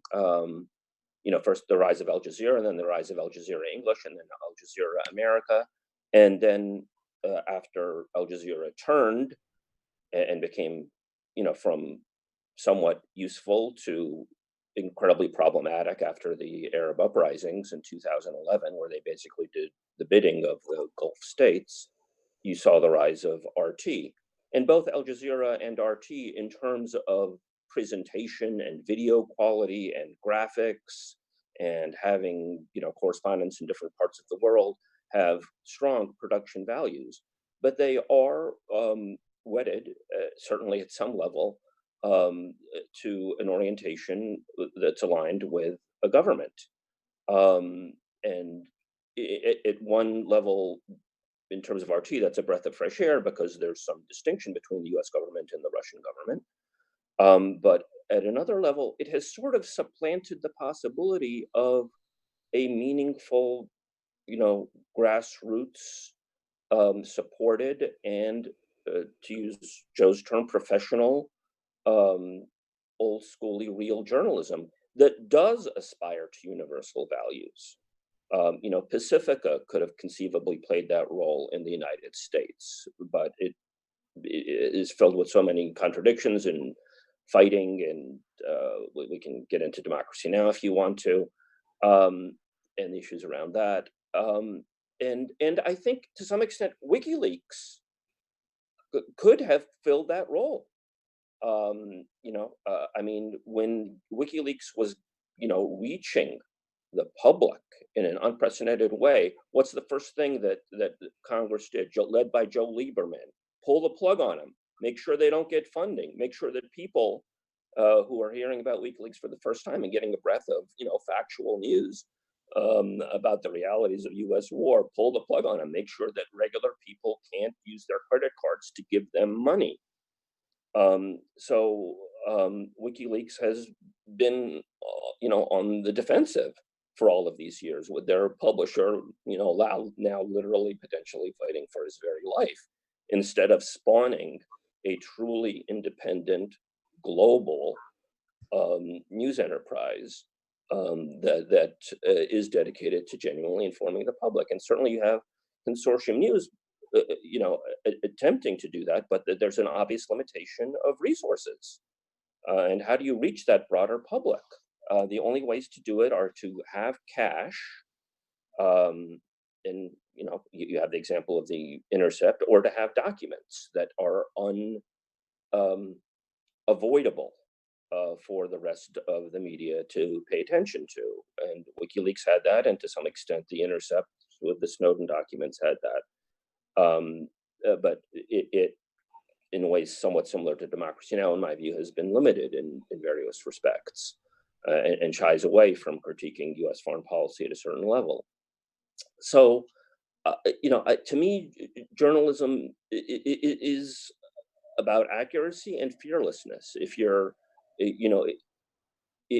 afraid of something or somebody and you're not reporting on them, whether that's Al Jazeera towing the line for Qatar, or RT vis-a-vis the Russian government, or I think virtually any U.S. station in terms of, U.S. stations rely on FCC licenses. Why aren't they labeled as dependent on the U.S. government? If the U.S. government wanted to fold up virtually any electronic media, they could. When Watergate was breaking, it was a great line from one of Nixon's henchmen, I think Mitchell, Kathy Graham, publisher of the Washington Post, is going to get her titties in a ringer. What did he mean by that? He meant that Nixon would, if they continued going after Watergate, would go after the FCC licenses that the Washington Post had. The Washington Post wasn't just a newspaper. It controlled radio stations and TV stations and so on. So, and I don't think that journalism is necessarily just about being oppositional to government. I agree with virtually everything that Joe said, but I mean, take the situation in Venezuela today. The U.S. establishment recognizes as genuine journalists only journalists who are anti-Maduro. So it's towing a line. If by some miracle you had, Bernie Sanders and he pursued an actual decent U.S. foreign policy, or by some miracle Mike Gravel as president of the United States, the establishment media, I think, would be vociferous in their attacks on such a president. The CNN's attacks on Trump would be nothing compared to what we would see in a situation. And it's not just a left-right thing. If Ron Paul became president, or Dennis Kucinich became president and did anything like what they say they generally want to do in terms of U.S. foreign policy, the establishment, the corporate media attack on them would be monumental. So I think journalism is, at a deep sense, and I don't know how far back it goes historically, has been, totally betrayed, and people are hungry for something else. And part of, the machinations of a story like Russiagate, and it becomes so complicated that normal people tune out. So that you forget, why did they go after WikiLeaks? Oh yeah, they're the ones that showed that video, that collateral murder video of the reality of the Iraq War, that they tried to suppress for years. Let's remember the collateral murder video. What was that? That was an attack on journalism too. They were Reuters journalists in Iraq. They were Iraqis working for Reuters, trying to depict the realities of war. They got viciously, they were murdered. They were slaughtered by U.S. gunship. Reuters tried for, forever to try to get documentation or video. The U.S. government stalled. And ultimately that's what Chelsea Manning provided for Julian Assange. And I think why they ultimately hate him. He exposed their war crimes. Sam, I think we have an example of what you were talking about already. What would they do if Kucinich had become president or somebody? What they're doing to Tulsi Gabbard now is just a primary candidate in the Democratic Party. They're completely destroying her because she's raising this issue of regime change, wars, etc. So we got that example again. I wanted to move this back, if we could, to that torture report and where we think that's going to lead. And we have Michael Coggins on with us right now. If you can unmute yourself. And I saw Peter B. Collins was there for a second. Oh, here he is. It's actually, yeah. It's Oscar Grenfell with us. He's just using Michael's account, I believe. Welcome to you, and also to Peter B. Collins. Yeah, I was expecting Oscar. So Oscar and Peter, we began this by talking about the torture report, the report by the UN Special Rapporteur on torture. And we read extensively from it. I'm assuming both of you are familiar with what was said. Very, very strong language condemning the U.S., Britain, Ecuador, and Sweden for ganging up on Julian Assange in a way that he had never seen in 20 years of reporting on that. I just want to read one quote, and then I'd like to kick off the discussion with the question of what impact will this have on Assange on the extradition hearing. That's because that's where we're at right now. He said, Niles Melcher, in 20 years of work with victims of war, violence, and political persecution, I have never seen a group of democratic states ganging up to deliberately isolate, demonize, and abuse a single individual for such a long time and with so little regard for human dignity and the rule of law. Oscar and Peter, weigh in, please. Whoever speaks first has the floor. Well, I think this is a really damning indictment of the criminality of all of those forces that have been involved in the persecution of Assange for the past 8 years. I mean, in their pursuit of Assange, the British, US, Ecuadorian and Swedish governments have clearly violated his human rights, his legal rights, and this report is just the latest and I think most striking confirmation of that. I think, it's important to stress that Meltzer pointed to the collective mobbing that Assange has been subjected to. That's not only the governments that have been involved, but I think, as you've been discussing, the corporate press. I mean, for the past 8 years, no lie has been too great, no slander too base to be hurled against Assange. I mean, what we've seen is really the collapse of any democratic pretense, especially within the liberal media. I mean, outlets such as the New York Times, The Guardian, which have just functioned openly as the adjuncts of the state campaign against Assange. I mean, they're the mouthpieces of governments, the intelligence agencies, in the trampling of democratic rights. And I think they're clearly responsible for the psychological torture that Julian Assange has suffered. I think the quote that you just read about Meltzer not having seen anything of this nature in the past 20 years is significant. I mean, it demonstrates that the Assange case is an historic turning point. I mean, I think in their pursuit of the WikiLeaks founder, the governments involved are reviving the methods of political persecution associated with the gangster regimes of the 20th century, including, frankly, the fascists.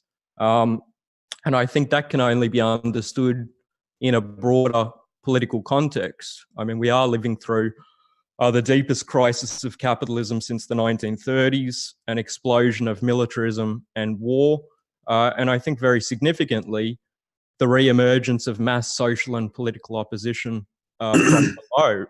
Governments are very aware that there's enormous hostility to the agenda that they're imposing of war, austerity, and I think they're seeking to make an example of Assange, of Chelsea Manning, that this is what happens to people who challenge the state. So I think that the report really, from our standpoint as defenders of Julian Assange, of democratic rights, underscores the urgency of transforming the mass support for Assange that exists among ordinary people into a political movement to secure his freedom, in the struggle against war, in defense of all democratic rights. So I'll just make those points. Well said, Oscar. And I would say that from the American perspective, this goes back to 1947 and the National Security Act, the creation of the CIA, and the elements of our intelligence community today.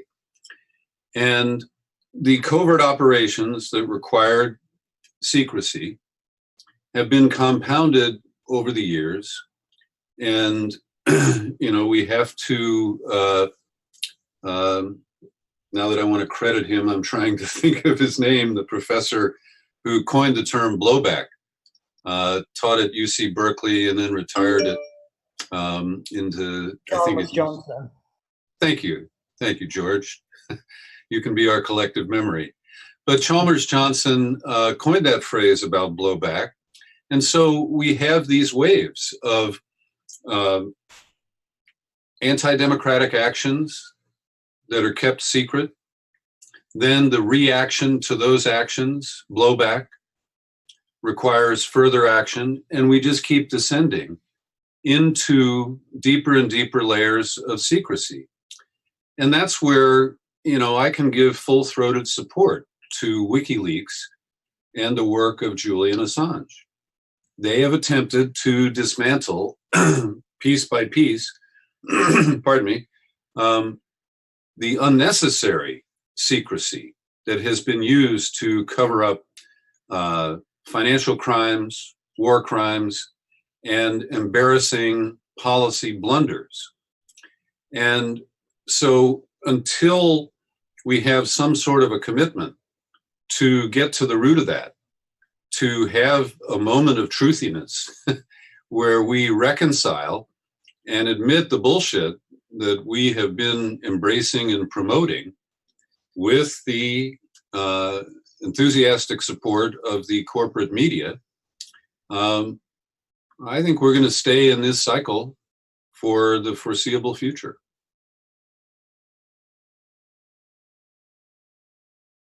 Well, Absolutely. Go ahead, Joe. no, that was a downer, Peter. Nobody has a thing to say to you about that. Maybe George. Michael, chime in, please. Well, I'll jump in very fast just to say that I think what's really unfortunate as well, to add on to what Peter is saying, is that what's rare and shocking about Niels's report is that it was so honest, and it's sad that that's such an unusual occurrence, both in regards to the reporting on Assange, but just in general. So I think that that really is an indictment not only of the treatment of Assange, but the discussion around it that has been so biased and so partisan for a very long time. Well, in defense of UN rapporteurs, they have a pretty good record. You know, Richard Falk, for example, was the UN rapporteur on the Middle East, on Palestine, Israel, and he got into a lot of trouble with the United States because he was so frank in his denunciation of Israeli practices. There have been rapporteurs who have condemned the death penalty in the U.S., poverty in the U.S., and of course that is never looked upon very well by the American establishment, particularly Republicans. They despise it. They were really, you can imagine John Bolton this morning when he was having his toast and coffee. He was spitting it out when he was reading about this torture report. I mean, this is the kind of thing he really hates. And that's why he was sent to the UN to kind of destroy that organization as best as he could, because they see the United Nations as like a fly in the ointment. They are, you know, with the General Assembly that still exists, any anti-American or at least anti-imperialist forces there, they're a barrier to what America wants to do around the world. And the best example is the 2003 invasion of Iraq, when even their own allies, Germany and France, on the Security Council, teamed with Russia and China to oppose that resolution, which they never got, which they invaded anyway, which is what John Bolton said in a 1994 conference. Doesn't matter what the UN says, we're going to do whatever we want anyway. And they put that into practice. But here's once in a while, someone will stand up in that organization and tell it like it is, and not unlike how WikiLeaks told it like it is, in a much more profound and widespread way.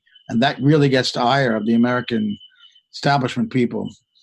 Right. Well, it's very funny what you're saying, Joe, because all these attacks from U.S. politicians and media types against the UN, as if, it's UN is so biased against the United States, it's so biased against Israel, the UN this, UN that. But what they don't really accept is that represents the consensus of the international community. The international community basically thinks that Israel is behaving outrageously towards the Palestinians, that there's been the outline of a settlement has been possible since the early 1970s. I mean, everyone knows what the basic outline of the settlement should be, the two-state solution. And the US and Israel have basically sabotaged this for almost 50 years. So when they attack the UN, they're basically attacking the rest of the world. So in the same way, when they attack the UN, well, they didn't support what the United States planned to do in Iraq. The UN is so biased against us. Well, that's because you couldn't persuade even your closest allies, as you say, France and Germany, to go along with you.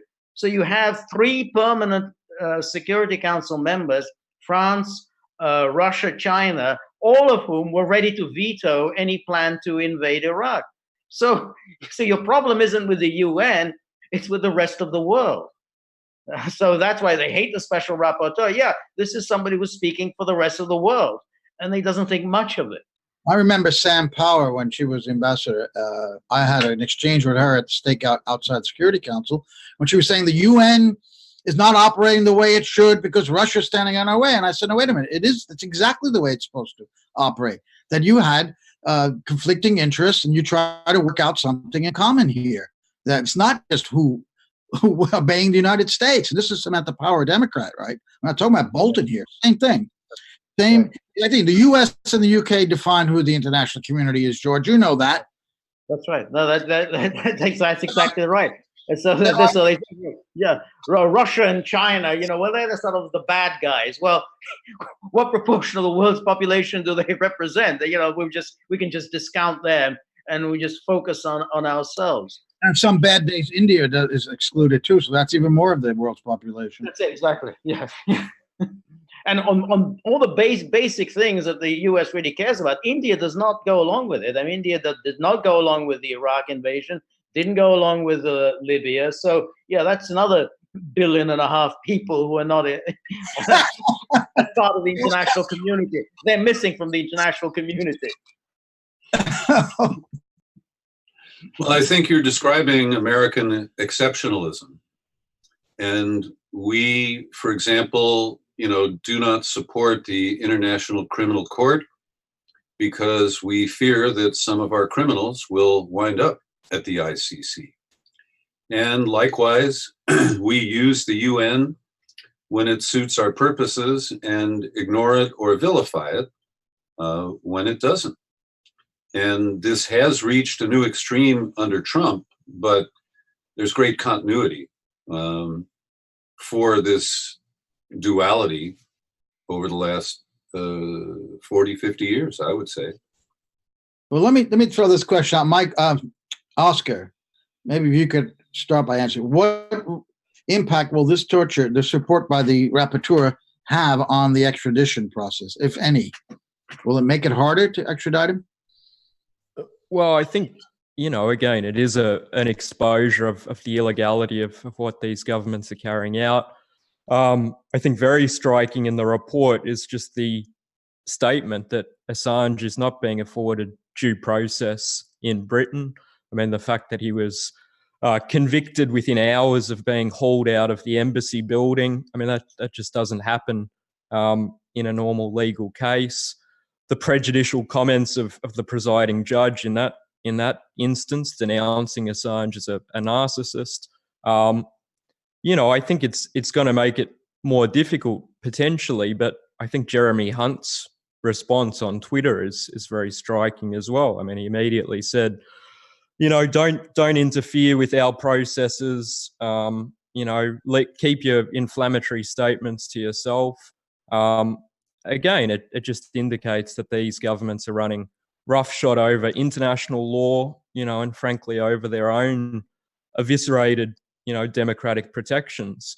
I think that the critical issue, though, for us is bringing what's been revealed in this report to the working class, to the broader population. I think what we've encountered since the arrest of Assange on April the 11th is a tremendous degree of shock, opposition to what's occurred among ordinary people, which finds no expression within the political or media establishment. So certainly the perspective of the World Socialist website, the Socialist Equality parties, is that to prevent Assange's extradition, to secure his freedom, is going to require a mass movement from below, a mass political movement of the working class. That's not going to be built in the press rooms of the New York Times, the Guardian, or in the corridors of power. It needs to come from us. It needs to come from ordinary people. That is a great point. And one of the refrains we get in feedback from people that are watching the stream live and also just in general is the question, what can I do to help? What can we do to help?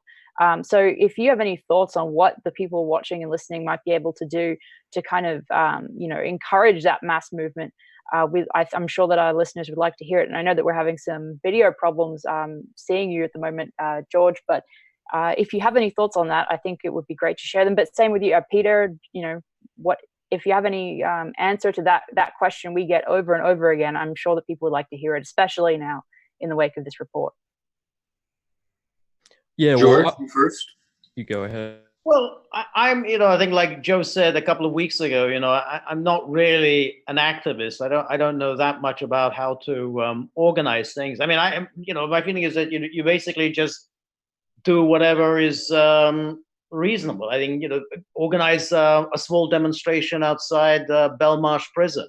Do that, every day if possible. Get somebody there all the time. Or, organize demonstrations outside courts, as there was when there was the hearing at the Westminster Court the other day, in the hope that gradually the crowds get larger, with each demonstration. But I'm sure, Oscar, you're much more cognizant of this kind of thing than I am. Yeah, well, I mean, I think our party has held important events over the past period. Earlier this month, we held a meeting in Britain, attended by some 150 people, had speakers from the United States, Britain, Germany, also from the Julian Assange Defence Committee. It was an international event, very much stressing the need to mobilise the working class in defence of Assange. I think, what needs to be explained as broadly as possible is that the attacks on Assange are an attack on all of our democratic rights. Clearly, what's seeking to be established in the United States is the abolition of freedom of the press, the protections of the First Amendment. But I think we also have the assertion by the Trump administration of sort of principle of America first, the extraterritorial application of US domestic law. Anyone who opposes what the US government is doing can face arrest, extradition, etc. So I think we need to explain that, the attack on Assange is directed against all of our democratic rights. Certainly we need to hold meetings, protests. But I think the issue is one of political orientation. This report by Melzer is an indictment of the governments involved, the media, but I think also all of those organisations that have abandoned Julian Assange, from the trade unions to various pseudo-left parties that lined up behind the Swedish claims. I mean, the reason there are not mass demonstrations in Britain, for instance, demanding Assange's freedom is because Corbyn and the British Labour Party are completely silent. If Corbyn issued a call for a mass demonstration, outside Belmarsh prison or in the centre of London, you'd have hundreds of thousands of people in attendance. So I think, we need to take our message out into the working class, but we also need to indict all of those political forces responsible for this situation, for the absence at this point of an organised mass movement in defence of Assange. Well, I certainly agree that we need to inform, motivate, and organize the general public. It is truly challenging. It was, I guess, 4 weeks ago today, a group of protesters organized here in San Francisco, and I joined them for a march down Market Street, which is one of the main boulevards here. And we had about 75 people. They all understood the gravity of the situation. They're not swayed by the smears of Julian Assange. But as we tried to engage people on a Friday afternoon in rush hour, the reactions were a lot of indifference, people who just don't care about anything and don't want to get involved. And then there was ignorance. There were plenty of people who said, "Who's Assange? What's WikiLeaks?" And that is a clear failure of the media in this country, including, many aspects of the independent media who have failed to really, take this issue front and center. And then there were the people who were hostile. They were aware of who Assange is. And I was carrying a little recorder trying to capture comments from people on the street. And those who were hostile clearly have some knowledge of him, but what they know are the smears, and they embrace the need for secrecy. They believe that the corporate media is doing the right thing to trade access in exchange for being able to leak approved secrets from approved leakers, while criminalizing the independent leakers whose motivation is not a political end or some sort of self-aggrandizement. It is actually trying to get at the truth. And so, I don't minimize the task that we have.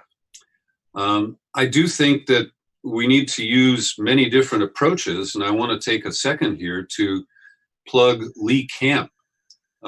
He wrote a piece published at Mint Press earlier this week, and he opened with the attention-getting line, "Julian Assange is a dick. It's important that you understand that." And then he goes on to list 18 ways that Julian Assange changed the world by being a dick. And yes, it's provocative. It might offend a few people, but it does, I think, send the appropriate message that it doesn't matter what kind of person Julian Assange is, and that he is being used to distract us from the very important and effective work that he has done. And so I think that Lee Camp, of course, he is a tool of Russia. He has a program that airs on RT, and he will be marginalized in any mention that he might draw in mainstream media. But I think we need to recognize that most of the people we know have limited information about this and not much of a commitment to the fundamentals that we talk about here of a free press, of the right to know, and the clear violation of the public trust that occurs on a daily basis. So I think we have to start, with friends and family, but we also have to. Am I frozen? It's frozen. Oh. Yeah. It looks all right to me. From here, it looks like I'm live. Just checking. George, Oscar, is it all right to you? It looks fine to me. Yeah, I didn't have any problems. I heard everything Peter said. Not a problem then. Please continue. Well, a week ago when I came on, my first comment was that Chelsea Manning should be released pronto.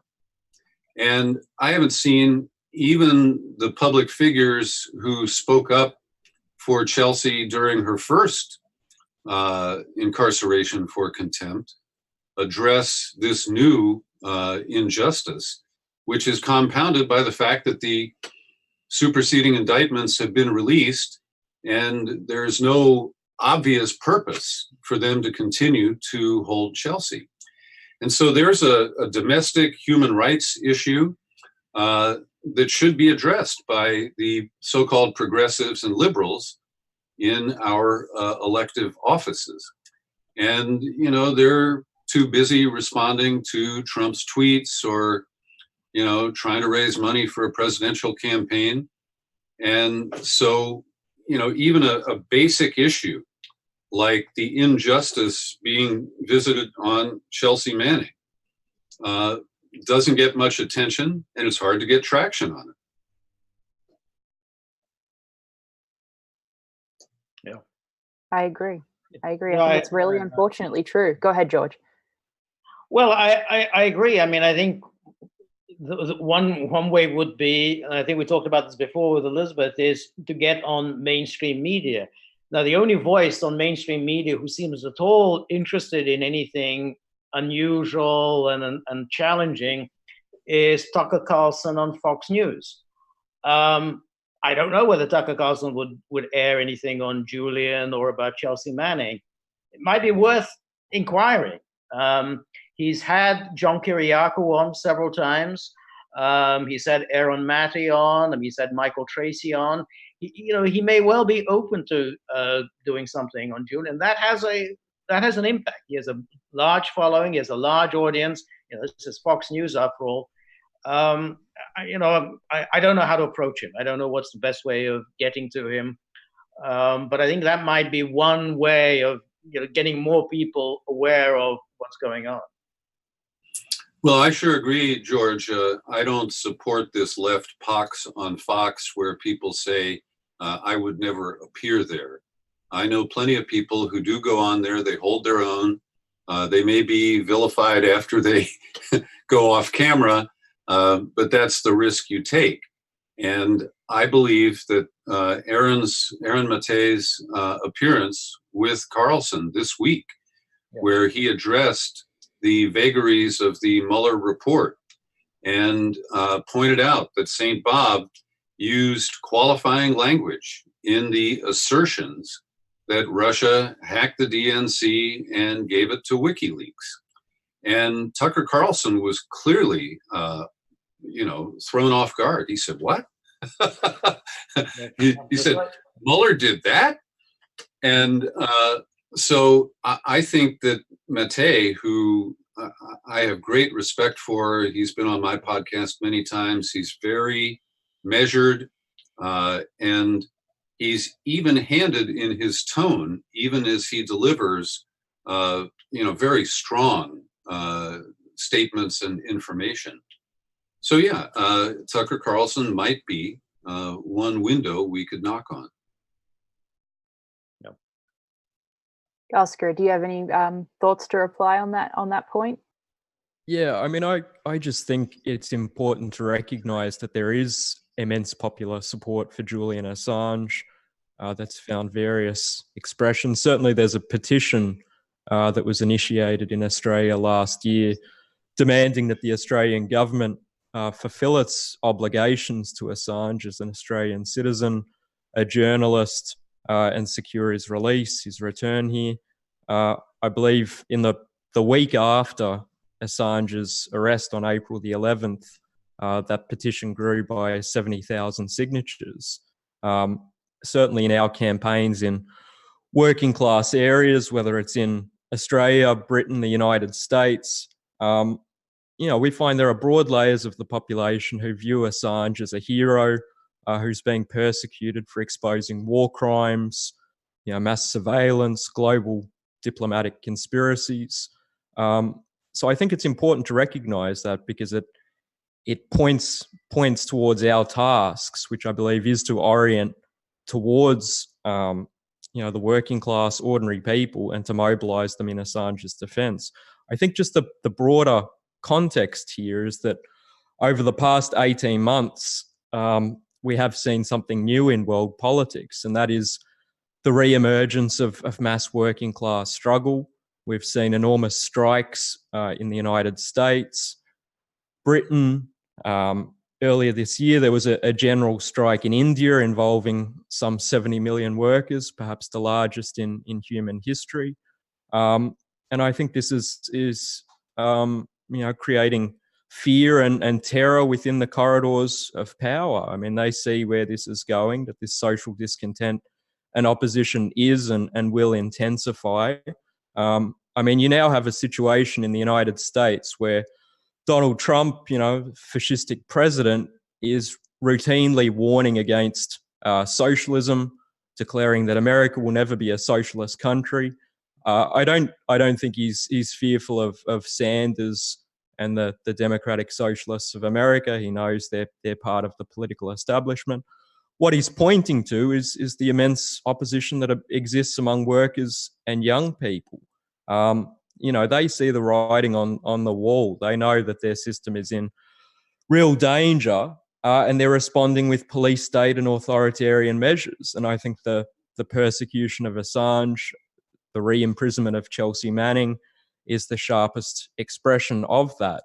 But I think over the coming months, what we can anticipate, politically prepare for, is the intensification of this emerging movement of the working class, strikes, mass protests. And I think what we need to fight for is for the defense of Assange, the defense of democratic rights, to be inscribed on the banner of those struggles. Yeah, could I ask Oscar, what's I mean, in terms of mainstream Australian politicians, is any of them really taking up the cause of Julian Assange? Has any prominent Australian political figure done this?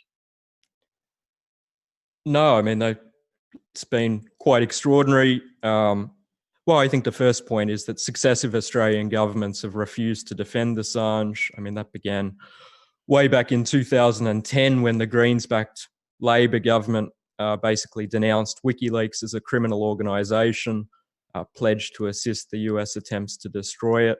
But April the 11th, so when Assange was arrested, was just hours before a federal election was called in this country. You had senior politicians from Labor and the Liberal National Coalition declared that they'd provide Assange with unspecified assistance, committing them to nothing. You also had others who had remained silent on Assange's persecution for years, including the Greens. The Journalists' Union issued statements saying that, it would be unfortunate if he were extradited to the United States. Since then, there's just been complete silence. No figure from the major political parties, from the official press, has really even condemned, the new charges that have been unveiled by the Trump administration. So I think here, as elsewhere, there's an enormous disconnect between the sentiments of ordinary people and what the political establishment is carrying out. And just the last point I'd make is that the support of the Australian parties, the press, for the attacks against Assange is inextricably tied to their alignment with the United States. I mean, they're knee-deep in the preparations for conflict with China, and of course they're carrying out their own attacks on democratic rights. We've had new anti-encryption laws passed here recently with bipartisan support, moves towards the censorship of the internet. So I think there's certainly no indication that any of the Australian political establishment is backing Assange. I just got a tweet here with news from Chelsea Manning. Her attorneys filed a brief with the court today. Anthony Tringa is the judge who has jailed her this time. And in the contempt hearing on May 16th, he ordered her jailed with the fine schedule to start 30 days later. And he also asked her to reflect on her principles and objections to the grand jury process. So she responded today, partly to address the judge's request, and has made 5 arguments. 1, a renewal of the motion for release on the basis that she cannot be coerced and that her incarceration is therefore only punitive, and that is a violation of the Fifth Amendment. The government has now successfully obtained not 1 but 2 indictments without the benefit of or need for Chelsea's testimony. And as the government's 60-day window to add further charges prior to submission of their extradition request to Britain is almost over, the legitimacy of its purported need for Chelsea's evidence is increasingly doubtful. Point 3, the court may impose civil fines in order to coerce compliance with a court order, but not to punish disobedience with a court order. Coercive fines, however, are usually only applied to corporations which cannot be jailed. Furthermore, such fines may not be imposed without the court confirming that they will not be excessive or punitive. This requires the judge to carefully examine the witness's financial capacity. The 4th item here is, in the unusual event that fines are imposed on individuals, it is where the underlying contempt involves a refusal to comply with a court order about the management of large sums of money. There are no such facts in this case, and her lawyers believe that imposing any fine may be presumed to be definitionally punitive. And finally, Although both fines and confinement are within the traditional contempt powers of the court, past cases suggest that these may be used one at a time or one after the other, but a court should not impose both at once. Now, these certainly are strong arguments from my perspective, but this judge has not been sympathetic, clearly, in the prior hearing. And as John Kiriakou has pointed out, that Eastern District of Virginia is quite problematic for national security cases seeking a fair hearing and a fair outcome. No doubt about it, Peter. I don't know why they're keeping Chelsea if they had the superseding indictment already. I just wanted to bring in, of course, the great whistleblower, Daniel Ellsberg, joining us from Northern California, the Bay Area, where Peter also is. Daniel, thank you for joining us. I'd love to hear your take on the torture. If you unmute your microphone, the Rapporteur on Torture's report. I think you've had a chance to read up on that. Can you give us your views once you've unmuted your microphone? No, he's not unmuted.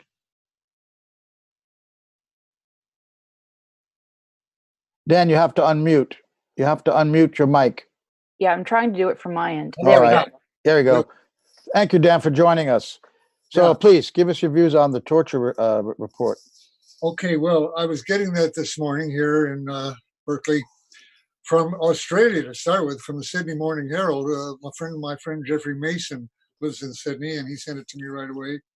And then I've seen the New York Times, and I've seen your piece, Joe. I haven't had a chance to read that in detail. I also got the message from Sweden, where a number of people are getting signatures on a petition from Sweden to their government that they should not extradite Julian Assange to the U.S. for a number of reasons.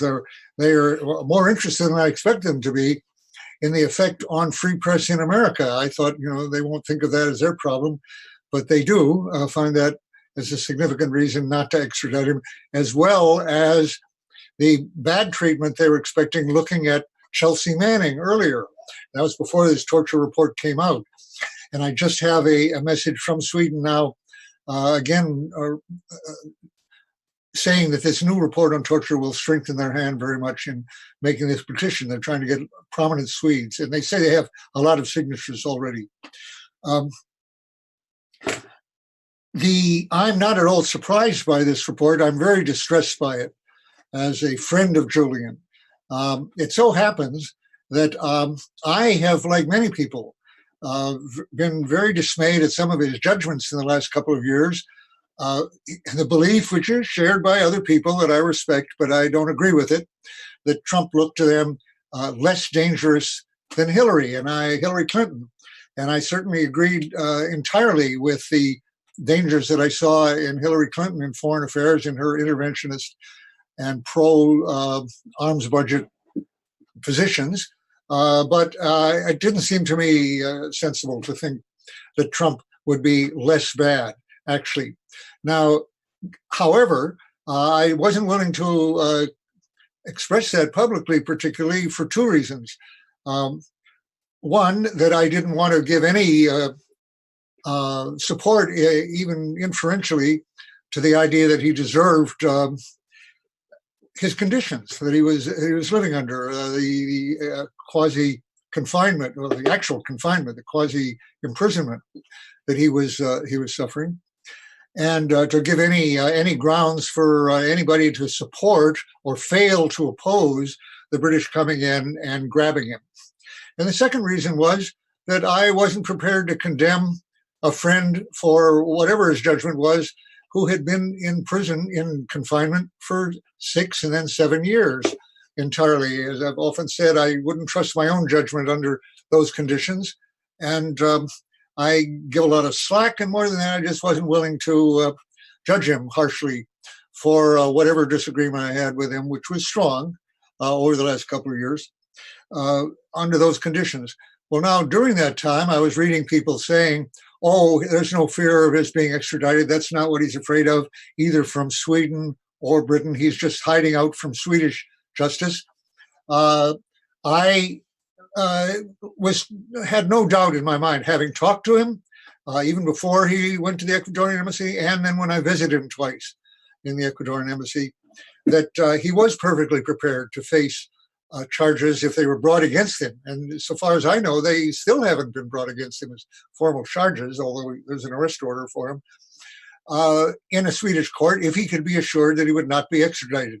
And many people mocked that and said, no, that's not an issue. He really just didn't. I thought that was stupid or naive or ignorant. All the time, I had no doubt at all that the U.S. would try to extradite him. And as a matter of fact, with his first charge that came out against him, the first indictment a few weeks ago, which only exposed him to 5 years in prison, I was sure that was just trying to reassure the British that they could extradite him and not get into problems of political issues. I felt certain that the government the executive branch would not be willing to put Julian Assange away for only 5 years if they had him in their hands. So I was sure there would be another indictment.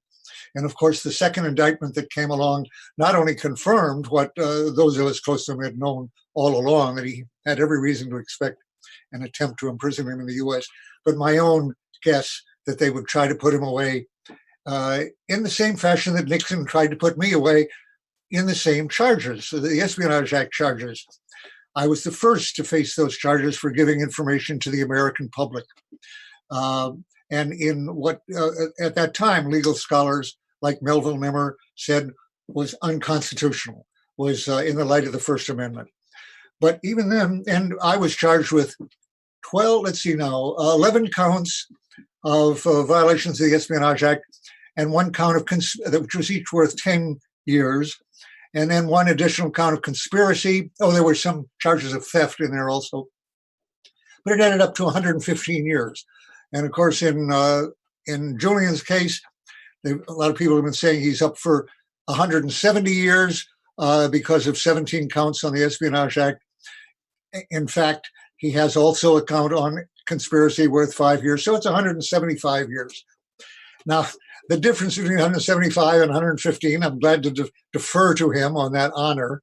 It shows inflation, I think, over the years. But there's obviously no difference. They're talking life sentences in each case.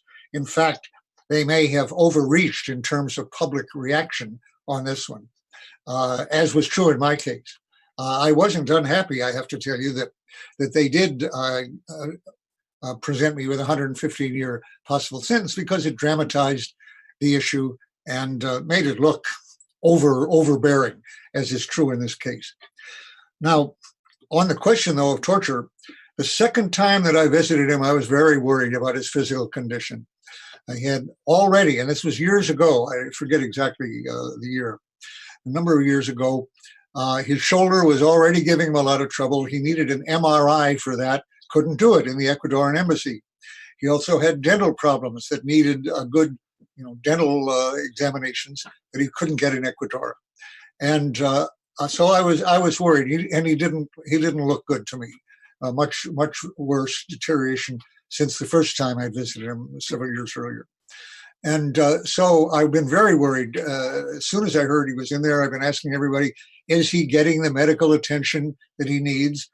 And what I heard back was, you may have heard this already on the program, but he was getting what other prisoners got. They weren't trying to single him out, as has been done in the past by people that the Americans captured in Iraq, deliberately not attending to their physical needs, their injuries, as a form of torture, basically. But that apparently is not happening. But I, of course, then was very concerned to hear that now from the rapporteur, and I think from someone else earlier, his own lawyer, that he couldn't really communicate with them adequately. He was has a kind of traumatic problem at this point. So all that is very consistent with what I'd seen and what I've worried about all this time. I'm very glad to see that the rapporteur has defined this as psychological torture, and has not refrained from condemning the nations in charge of this, or who could have acted, including Australia, which has, of course, essentially abandoned him as a citizen, whatever they say about it. And I hope that will jerk them into getting him some proper attention, at least. Incidentally, I'm reminded that the rapporteur, earlier, not the same guy, rapporteur for the UN on torture, had tried to see Chelsea Manning, then Bradley Manning, in jail in Quantico and elsewhere, and was not allowed to see her privately, at least. Obviously, for a proper examination, it had to be private. They wouldn't allow that. And he described her solitary confinement at that point as approaching torture, but he didn't have a real examination.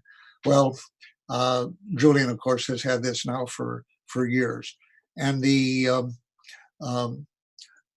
Swedes, who have already now been saying that their government should not send him because of the example of Chelsea Manning treatment, obviously that's even more confirmed now. So, what to say? Obama used to say, torture is not us. That's not who we are. Well, who we are is what we do. And we've tortured, as Obama put it rather disgracefully, we tortured some folks. And of course, not one of them to be tried, let alone convicted for that process. The only person going to prison in connection with the illegal, in 7 different ways, illegal and criminal torture process was John Kiriakou, who was charged with revealing the name of a torturer. It reminds me of the fact that before I was even arrested back in 1971, I told someone, Institute of Policy Studies, I'm going to be the only one who goes to prison in connection with the Vietnam War. That war went on for 30 years, was illegal from start to finish, every aspect of it, innumerable war crimes committed. And now, after so many years later, I look back and it occurred to me, I'm the only one who went to trial. By a miracle, I didn't go to prison, miraculous said, but I'm the one who went to trial for the Vietnam War. Funny thought. Could I ask? Yeah. Sorry. No, I was just going to ask a question. Sure. When the Nixon administration, they went after you and the Espionage Act and so on, and then the charges against you were thrown out because of the various abuses of the Nixon administration. What if there hadn't been those abuses? Do you think you would have been convicted? Oh, almost surely, and not because of the nature of the law, actually, or any previous president. Melville Nimmer, who was mentioned earlier, who is the leading authority on the law of information in the country, and I'm told most cases having been basically publication, cases of various kinds, said at the time that by any previous president, Daniel Ellsberg should not have faced these charges of either theft or Espionage Act charges. And if the laws were so applied, they would be unconstitutional in the light of the First Amendment. And he wrote that as an amicus brief for the court, and then later in a law review article. And that was confirmed by some other legal scholars later. Now, the law has somewhat changed on that, especially on the law of theft. At that time, you weren't guilty of theft for copying information because the originals stayed with the owner. They weren't deprived of any use of their originals, and that was not a matter of theft. There was civil copyright aspects, but no criminal aspects. I understand that's changed because of the digital era, and now there are provisions for stealing information, which wouldn't have applied to me at that time properly, even though I was charged. And the Espionage Act, of course, had never been used against a source. When I talked about the similarity in the charges between me and I'll get to your point in just a second, between me and Julian, there is a vast difference. Still, not in the length of the charge, but in applying the Espionage Act to me, they were applying it to a source and somebody who had made promises to the government that I would not reveal that information. I broke those promises. And the question was, did that make me liable to criminal prosecution under the Espionage Act, and Nimmer thought not. But in the case of Julian, he never made such promises. He's not even an American citizen, of course. But aside from that, he's a member of the press, and people question that, but disingenuously, as far as I can see. He publishes information in the public interest that's newsworthy, that gets prizes for people when they reprint it. Actually, journalistically, he's treated as a journalist all the time. So this is the first use of any law, including the Espionage Act, to criminalize the normal activities of an investigative journalist, or any kind of journalist, really, especially when looking at national security affairs, where issues of classification arise. He is the first that they have used any act to prosecute, and specifically the Espionage Act, which there was no question that in passing the Espionage Act, so-called, in 1917, the legislator said, we do not want a British Official Secrets Act. And the British Official Secrets Act applies both to sources of information, like me, and to the journalists who reprint them. They were using it now already like a British Official Secrets Act with respect to sources. And journalists, media press in general, were not addressing the legal aspects or the constitutional aspects of this. I can hardly remember a single story during my 2 years in court of a journalist even making the point that no one else had ever been prosecuted for this, or that there were strong constitutional questions on it. And they've never worried about the constitutional issues. I made many, many lectures to journalists and judges, none of whom knew the legal aspects of this, because there had been hardly any cases. But above all, because it wasn't pointed at them, that is, the journalists. They weren't coming after them. So as long as it was just after these informants, these snitches, these sources, who were on their own, the journalists weren't worrying about it. Now they have awakened to the fact that that law can be used against them. And by the way, the language was always there to do it. It was just, as I kept warning people, it was just that they understood, the prosecutors, that it was so likely to be found unconstitutional that they didn't do it to journalists. And they experimented with me as a source. And since then, there have been about a dozen people prosecuted as sources, 9 of them under Obama.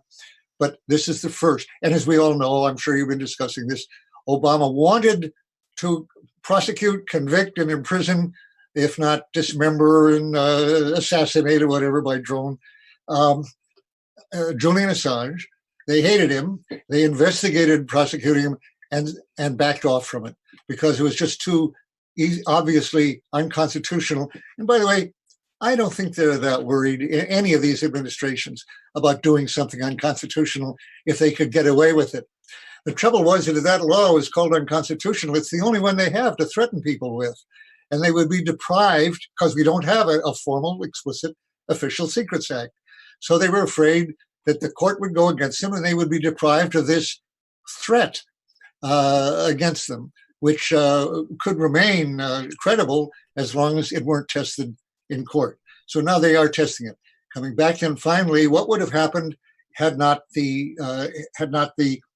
government tried to incapacitate me at one point, overhear me with warrantless wiretaps, use the CIA against me, which was then illegal. All of this now being legalized since 9/11, but at that time it was all illegal and criminal. So that led to the dismissal of my charges when it was revealed. If it had not been revealed, however, what would have happened? Well, we talked to the jurors afterwards, and they were not convinced by the national security arguments. We had witnesses like George Bundy, John Kenneth Galbraith, and others testifying on our side, not for me personally, but saying that national security was not threatened by these revelations. A number of other people. So the jury was impressed by that, and by my testimony on the thing, my motives and so forth, which inferentially, I wasn't allowed to answer the question, why did you copy the Pentagon Papers, or say anything about my motives or the lies, anything else, because that was irrelevant under the Espionage Act, meaning that a source cannot be justly tried, fairly tried, under the Espionage Act, which is a strict liability act in which motive is not an element, is not relevant. So Julian, even sources like Chelsea Manning could not get a fair trial in those circumstances. None of them have had fair trials. Most of them have copped a plea, being faced with sentences like the one Julian is facing now. And rather than face a 100-year sentence, they've made a plea bargain that has sent several of them to prison. In my case, I think, I won't go through it all, I'll just say, since the judge had been offered his life's ambition, which later Governor Jerry Brown, but then a lawyer, told me had been Matthew Byrne life ambition. He knew Byrne as a colleague, to replace J. Edgar Hoover as head of the FBI. And Hoover finally died during my trial, and Byrne was offered being head of the FBI, as a matter of fact. If it had not been revealed that this offer had been made to him, I think the number 2 man in the FBI who wanted that job himself leaked that so-called deep throat. Almost certainly was the source of that leak. That was embarrassing to the judge, but he didn't dismiss the trial then because he said it had no effect on him. Being offered that job, hadn't influenced him at all. So he dismissed our motion that to dismiss the trial on that ground. But then when the warrantless wiretapping and the other stuff came out, yes, had it not come, he finally had really little choice but to dismiss the trial. Judges we heard all over the country were saying, reading the newspapers, why is that trial still going on? When it was revealed, how many different criminal acts had been taken against me. And the offer to the judge, which other judges didn't dismiss quite as quickly as Judge Matthew Byrne did. I believe that the chance I would have been acquitted on all 12 counts was negligible. There would have been no chance of Judge Byrne getting, at the end of the trial, the head of the FBI, had he acquitted me of 115 years worth of prison. So I think the chance that he would have given instructions on theft, this is my speculation, very confident, he would have given instructions on theft that almost nobody would have found any problem with. Everybody assumed that I had stolen these papers. And it was not, I wasn't clear in the law of that until Melville Nimmer made it clear that by copying them, I had not stolen them in a criminal sense at that time. So, but by saying, giving the jury instructions on the law, I think he would have assured that I would get at least 20 or 30 years in prison, and he would have become director of the FBI.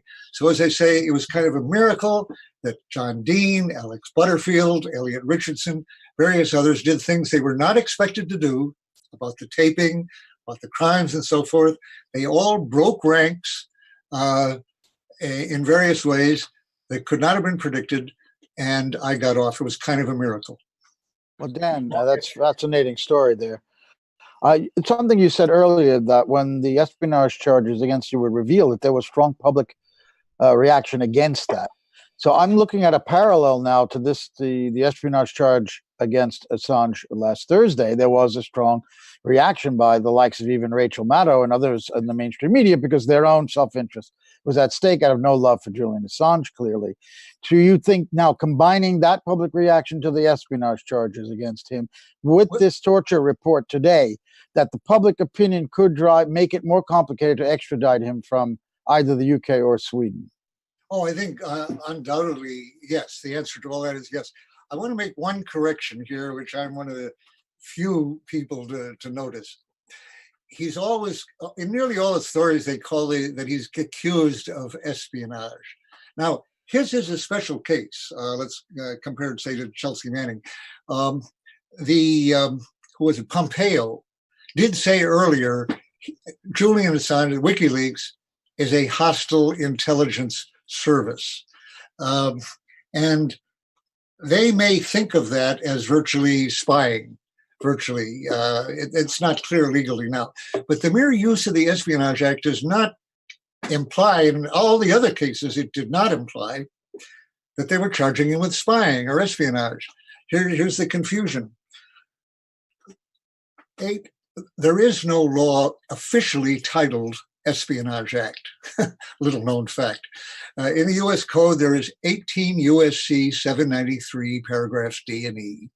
Now, why can I roll that off? I'm not a lawyer. I'm a defendant. And those are the charges that were raised against me. So I know that one very well. 18 U.S.C. 793 paragraphs D and E,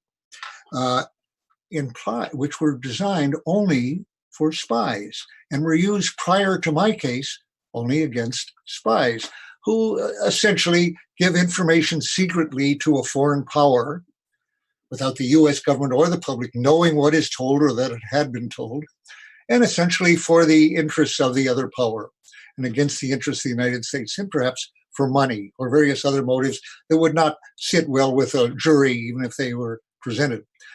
My case was the first use of the so-called Espionage Act, as I say so-called because it had only been designed and used against spies, in a non-espionage case and non-espionage charges. Now, Chelsea and all these other people who have been convicted or put under Obama were not actually being regarded as spies, though the public may have thought so. They were being tried like me on non-espionage charges under 18 U.S.C., under the non.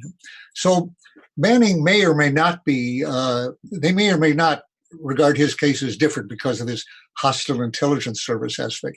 But other journalists from the New York Times who are as liable to prosecution as Julian Assange, New York Times, Washington Post, any of the others, the language applies to them.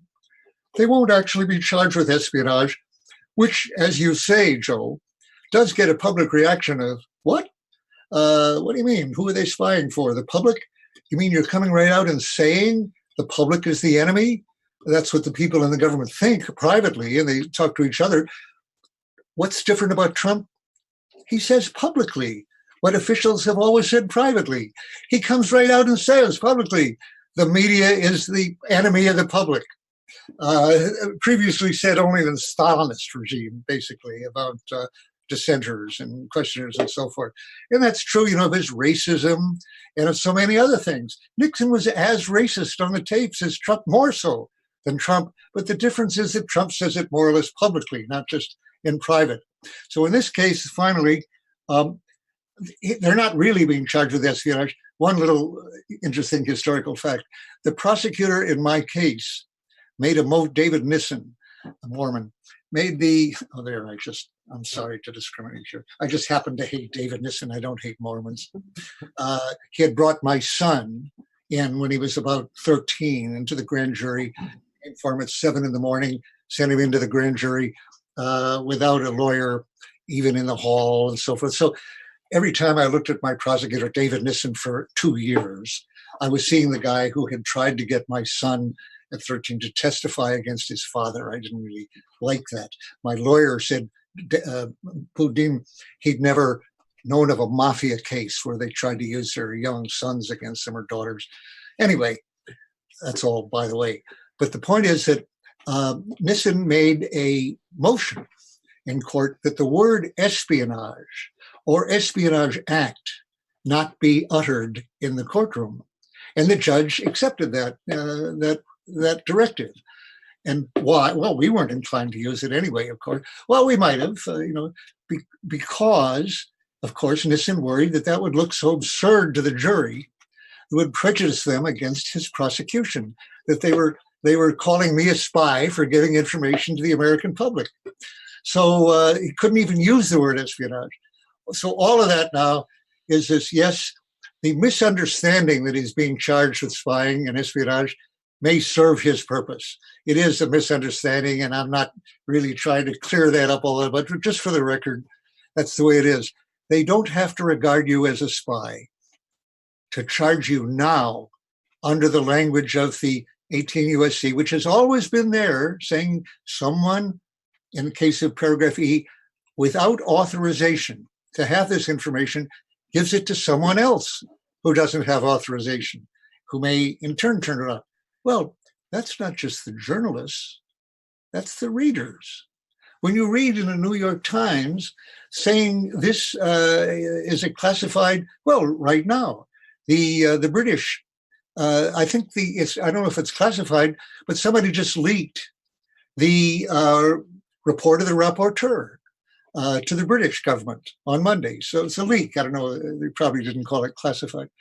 But every time you read something that is described as classified in the US, you are potentially chargeable with holding on to, possessing, information you don't have a right to have. If you hand that newspaper to your spouse or your child or whoever, you're distributing it in the words of the law.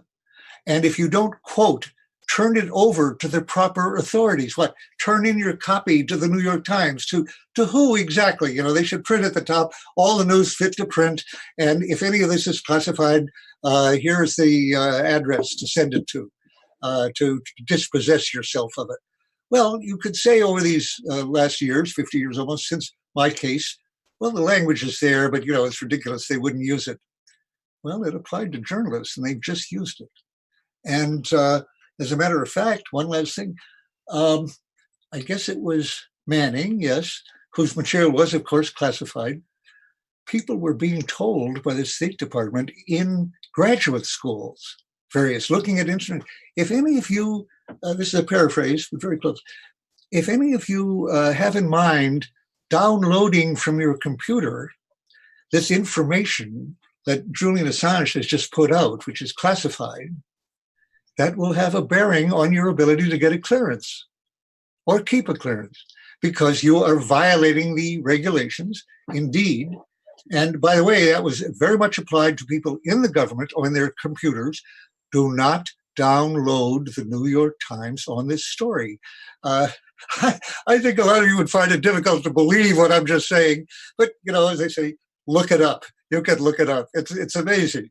The truth is that in the government offices, they were not, they were guilty of having their clearance removed and thus losing their job and their family.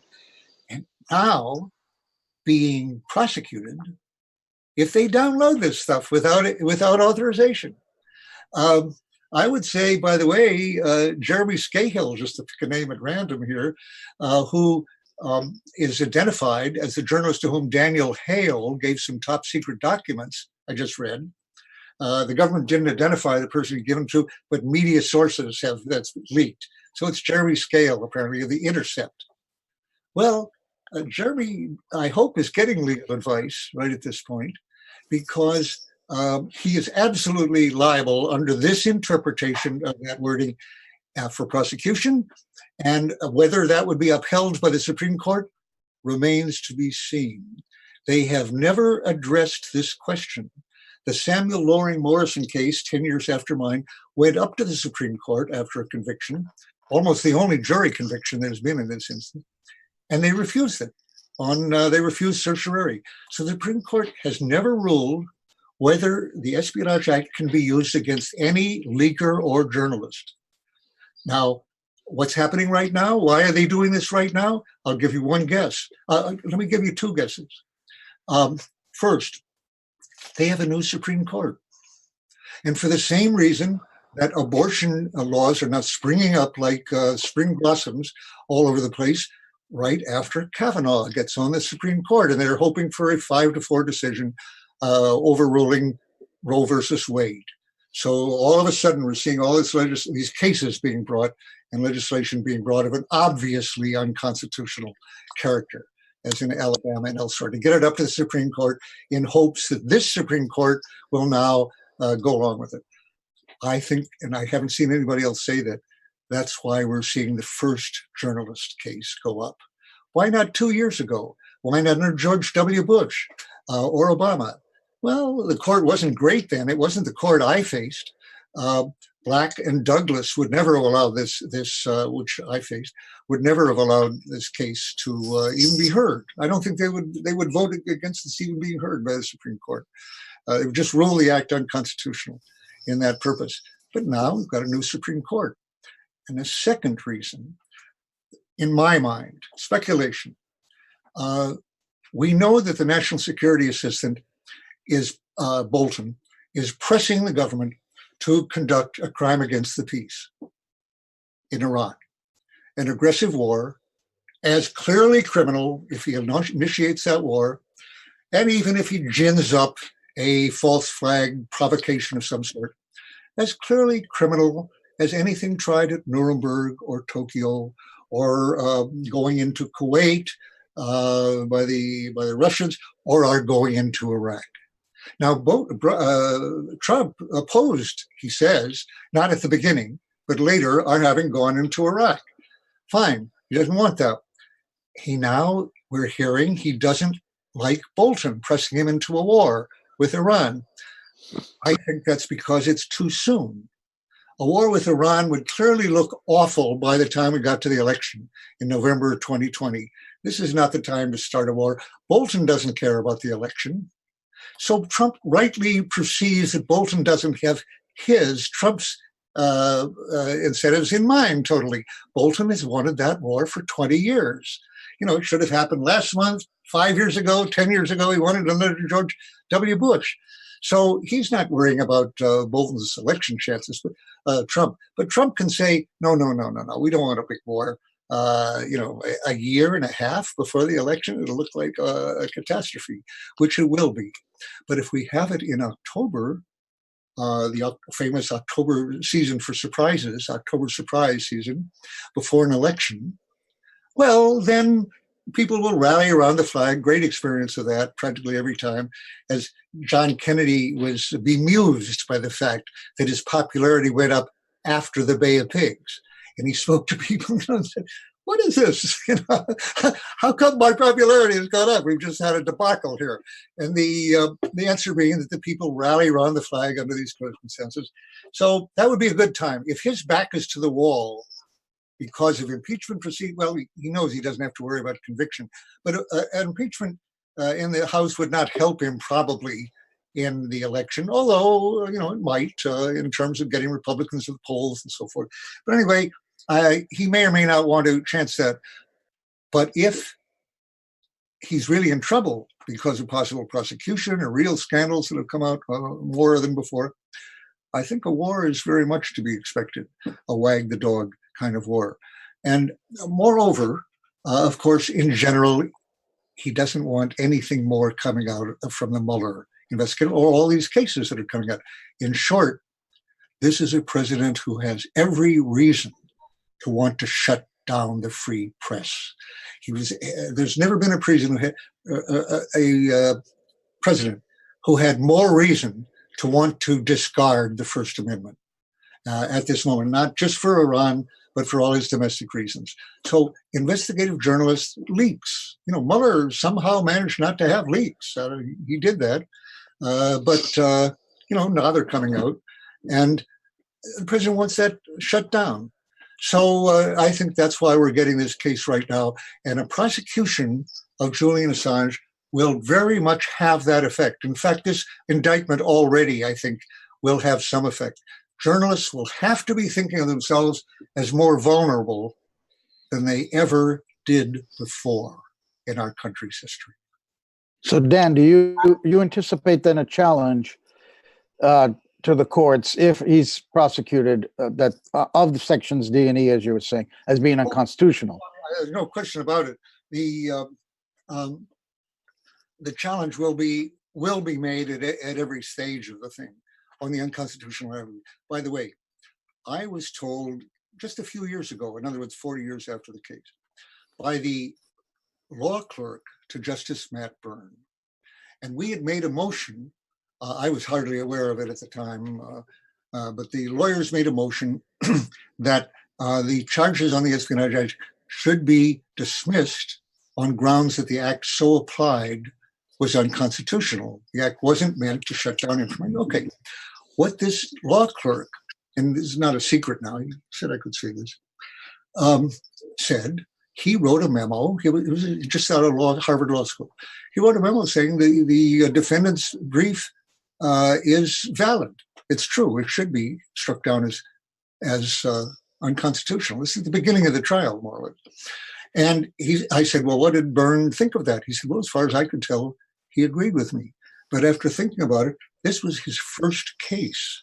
So he didn't want to, and by the way, he was already being mentioned as a potential successor to J. Edgar Hoover at the FBI. So the law clerk, his assistant told me, so he decided he wouldn't do it at the beginning of the case, start his first case by throwing out a major piece of legislation on grounds of unconstitutionality. He says, we'll wait till the proceedings have gone along, see, and then I'll rule with it at the end of the case. And, having heard this and so forth, I now find this is an inappropriate thing. That was not, of course, an assurance that he would do that, but he postponed the decision. And of course, at the very end, it was coming out he'd been twice with with John Ehrlichman, once with the president to discuss FBI. The other stuff was coming out, and he never got a chance to say this was unconstitutional. And we didn't know that ourselves. By the way, here's this case coming against Assange, against the source, but 5 justices, 4 explicitly and 1 implicitly on the Supreme Court during the Supreme Court case, civil case of the injunction, said, of course, there could be a prosecution, a criminal prosecution. They even, several of them implied, and it's obviously guilty, this was not just against the source, the Times. And what people didn't know at the time, or hardly anybody knows now, was Nixon was pursuing a case, just like Assange's, against Hedrick Smith and Neil Sheehan of the New York Times. He had a grand jury in Boston on that. And, Boston. They went after me, I think, in Los Angeles. So that was on the distribution. And that failed. They stopped that grand jury only because of the way my case ended, because they'd obviously been overhearing all of those people at the time without warrants. So we didn't get a case like Assange's then under Nixon, and not till now has it been brought. Anyway, here we have the judges saying, yes, of course you can prosecute the New York Times criminally, you just can't enjoin them prior restraint. The First Amendment is against that. So, however, I look back on that. Of course, Black and Douglas didn't say anything like that, but 5 of them did. And I look back and I say, well, those are Supreme Court justices. I'm certain none of them knew anything about what they were saying. Everybody assumed I was breaking a law, as did Nixon or Kissinger. I'm sure this breaks all kinds of laws and so forth. Well, no. In England, yes. America, no. We didn't have an Official Secrets Act. So how could the judges be so ignorant of the law? There'd never been a case like mine. They hadn't learned it in law school. They didn't read about it. There were no cases. But my lawyers felt, well, like me, must be a law broken here. Everybody assumed that. And I was always described as stealing it and so forth. So it took them a whole year of searching for what, I'm not a lawyer, I'm a defendant here, but what the legal language is, unrecorded cases that had not come to an end, were dropped out somewhere or other, or didn't lead to an appeal, acquittals and whatnot. There might be a case somewhere that there was no appellate court opinion recorded. So after a year into this trial, which started in 71, in 72, my lawyer, Leonard Boudin, big constitutional lawyer, says, Dan, calls me and says, Dan, it's coming to look as though you haven't broken any law. And I said, what? What do you mean? He says, well, we've been looking for a year now through all possible unrecorded cases all over the country. There's never been a prosecution like yours. And apparently the reason is that there's no law that you've broken. So I said, well, great. So I'm home free. He says, no, it isn't quite like that. It isn't quite like that. When you go into a courtroom and the USA says, United States of America against Daniel Ellsberg, 12 felony counts, you can't be sure you're going to walk out of there free. I said, well, what are my odds? He said, 50-50. He said, 50-50, and I haven't broken any law? And he said, well, let's face it, Dan, copying 7,000 pages of top secret documents and giving them to the New York Times has a bad ring to it. So I wasn't at all assured. And as I say, we weren't aware then that the judge was being bribed, essentially, or was about to be bribed and corrupted. After all, I'm not even condemning him all that much. You're offered You're offered a position you've wanted all your life, which has only arisen once with J. Edgar Hoover. He was actually the second head of the FBI, but he'd practically been the only director they'd ever had. The job is now open. If only he gives instructions on theft, which would be like nearly what everyone assumed they would be, except for somebody who knew the law, like Melville Nimmer, especially. So could he could he really turn that down? I don't condemn him too much, but that's human.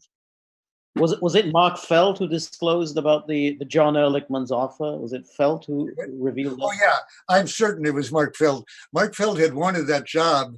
He was what do they call him? A big mouth, deep throat, not big mouth, deep throat. Similar metaphor. Because Felt then subsequently did in Pat Gray, because Pat Gray got the job that Felt wanted. No, he was very angry that Pat Gray, who had little legal experience actually, but was a friend of Nixon. So Pat Gray gets a job, and then Gray is, as Ehrlichman put it, hanging slowly in the wind in his confirmation hearings, when it turns out that he had burned the documents relating to me and to efforts against me and whatever with his Christmas trash, his Christmas wrappings in his fireplace. He destroyed evidence after being urged by John Dean to do so. So he's out, and now the case is open again, and it's going to Ruckelshaus. How did it work? Oh, Kleindienst. I forget. I'm a little woozy here at this moment. For a reason I'll tell you in a minute. Then I lost a couple attorney generals over this case. John Mitchell was indicted the day my case was ended. The headline going into the courtroom was John Mitchell, who had indicted me, and so forth. And then, of course, Kleindienst, who replaced him as acting director, he had to cop a plea. And at the end of the trial, a few hours later, when the court had dismissed the trial, it came out with face reporters, and they said, well, what are you going to do now? And I was asked that several times. I gave two answers. One is, well, I've been in court for 2 years now. I don't think I'll go cold turkey. I guess we'll go to other people's trials for a while. And but of course, my wife was not going to let me do that. And so another question was, okay, what are you going to do now? I said, I want to make love with my wife in every climate, every kind of climate. But I forgot what your question was. Is that related? No, I was just wondering about how it was exposed, the John Ehrlichman's offer. And I was just wondering whether it was Mark Felt who exposed that. Oh, yes. Well, it just came out in the, okay, we're going on here, but it's like Assange. This is what he'll be going through. It's leaked. First of all, let's see. We get a message. Judge Byrne on April 26th, I believe it was, 1973, calls everybody up to the bench out of the hearing of the jury, the defense lawyers, the prosecutors, and me, and Tony Russo, the co-conspirators. He says, I've just gotten a message here from the special prosecutor, Spencer, that on the orders of the White House, government agents went into the office of your, Daniel Ellsberg's, former psychoanalyst, Louis Fielding, to get information to blackmail me into silence with. He said, the former psychoanalyst, he says, then he turns to me for the first time in 2 years, looks me in the eye, because I was a non-person all this time. He looked at the lawyers always, never me, never addressed anything to me. And for the first time, he looks at me and he says, I don't have to release this. I can keep it sealed. Meaning, I don't have to tell this Los Angeles audience that you had a psychoanalyst. I said, first time addressing him directly, are you kidding? Put it out. So a scene from the play and movie Front Page then occurs. He reads this to the court. Every journalist dashes out of the courtroom for the payphones to say that Watergate has just reached the Pentagon Papers case, which was very exciting to them because while Watergate was going on in Washington, they were stuck here listening to this extremely dull stuff about national security and so forth. They were really out of it. So they were very excited. Okay, so that happens. Then he asks for various things, which he doesn't get, to demonstrate this in various ways. Then the word comes out in the Washington Star, I believe it was then, that he had been offered the head of the FBI director just recently, weeks earlier. And so we get a message from Washington that this is something that really has never been told, but here I'm kind of giddy here in trial, so I'm going on. He gets a message from Washington that the Washington Star in the morning, remember 3 hours time difference, has revealed this. So it turns out that Charlie Nesson, my Harvard Law School friend and professor, and now friend, who is the second in command in the legal team, had gone in and told Judge Byrne that we were going to raise this in court. And so he comes out with a written statement, which he had prepared. The other lawyers in my case, in particular Leonard Weinglass, who had represented the Chicago 8 and various other anti-war people, was much more of a, 60s, defense lawyer. Charlie had no criminal experience. He was a law professor. Leonard had a lot of experience.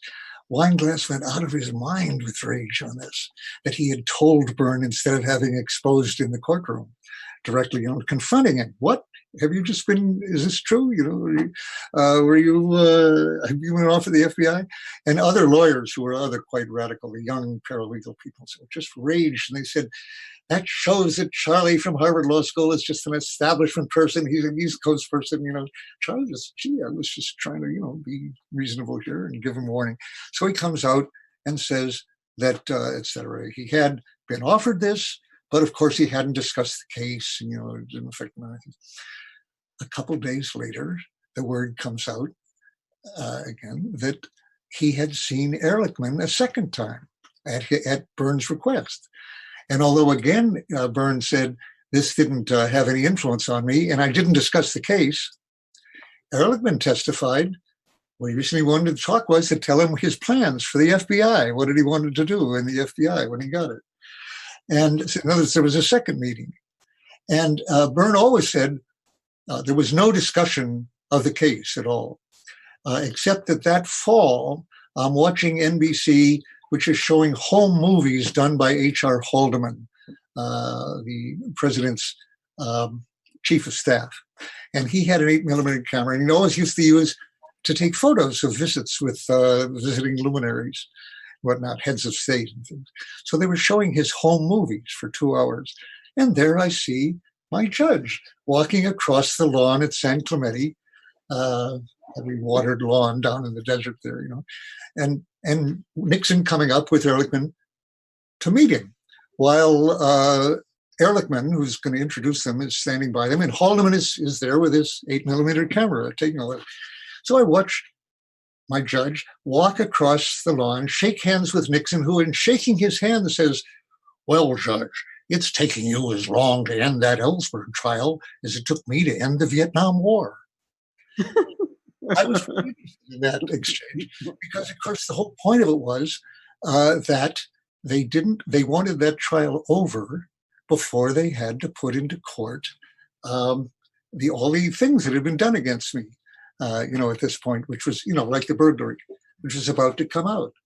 And finally, when they, after 2 weeks of telling the, of Nixon telling Kleindienst, acting attorney general, and Peterson, the head of the criminal division, not to tell the judge what Dean had revealed to them about the burglary because it was national security. And finally, after 2 weeks, Kleindienst and Peterson go into Nixon and say, we'll have to resign if you don't give this to the court, because that would be obstruction of justice. Ever heard that that question raised about a president before? You'll be committing justice. We're not going to do it with you. So he says, okay, send it down to the court. And that night, we know from the tapes, he's talking to Kleindienst, and Klein says, I'm really sorry about this, Mr. President, and so forth. And Nixon says, for the first time, the word impeachment is used in the tapes. And Nixon says, well, they'll talk about impeachment, but then they'll get Agnew. How will they like that? The tape now would be Pence, of course, Trump's impeachment insurance. But at that time, Nixon had Agnew. If you impeach Nixon, you get Agnew, until Agnew is forced to resign later with a plea bargain because he had accepted envelopes of cash relating to bribes he took as governor of Maryland, as the vice president. One who called me a traitor. And so he made a plea bargain, some sort of, not mentioning it on his taxes or something, the envelopes of cash that he got. So Nixon loses his impeachment insurance. He's now naked there, so eventually he put Rockefeller in. A lot of Nelson Rockefeller as vice president. So I remember there was discussion of Rockefeller, of the Rockefeller family, and Standard Oil, whether there was possibly a conflict of interest in his being vice president. And I remember Patricia, my wife, saying to me, how could there be a conflict of interest between Rockefeller and the U.S. government? Their interests are indistinguishable. But anyway, so it goes. And now finally, more interesting. The reason I've been talking down straight for hours because just before getting on this, I was talking to a presidential candidate, Tulsi Gabbard. And, that's name dropping here, even though I'm afraid she's at the 1% level in support so far, but who knows where that will go. Now, actually, I saw her because she has excellent positions on nuclear weapons, on foreign policy in general. She's against regime change wars. She may have invented that phrase, which very good, very good. So I was glad to talk to her about the nuclear weapons issue. But this very morning, I was getting this stuff about torture of Julian. She is, as far as I know, the one member of Congress, tell me if there are others, who has said on the air, Julian Assange charges should be dropped and Snowden should be pardoned. If somebody else has said that, I'd like to hear it, but I haven't heard it. And she was interviewed here, ever saying, got it. She said she was shocked when she read the details of the mass surveillance. By the way, that was a factor in my case, the surveillance of me without a warrant from Snowden. There was something Snowden uncovered and released, something I didn't know that even as members of Congress, which she'd been, we would have been aware of, should have been aware of, she means. So now that we are aware of it, we can take action to close those loopholes, to change those policies, to protect our civil liberties. Was this NSA going to disclose that information voluntarily? Absolutely not, she says. And then she says, on the Assange arrest, this is before the torture, the fact that the Trump administration has chosen to ignore how important it is that we uphold our freedoms, did you read this earlier? And go after him. It has a very chilling effect on both journalists and publishers, and also on every one of us as Americans. It was a warning call saying, look what happened to this guy. It could happen to you. It could happen to any one of us. She goes on there. So here I was, a pre-scheduled meeting with the one person in Congress that I know of, but I hope there will be more, who is saying very clearly, this is wrong. Assange should not face charges, nor should Snowden, and he should be pardoned. So whatever else you hear about Tulsi Gabbard, or whether you agree with her on this or that, I agree with her on lots of things. We should all be aware this is a person who is carrying the torch on this one, on the First Amendment.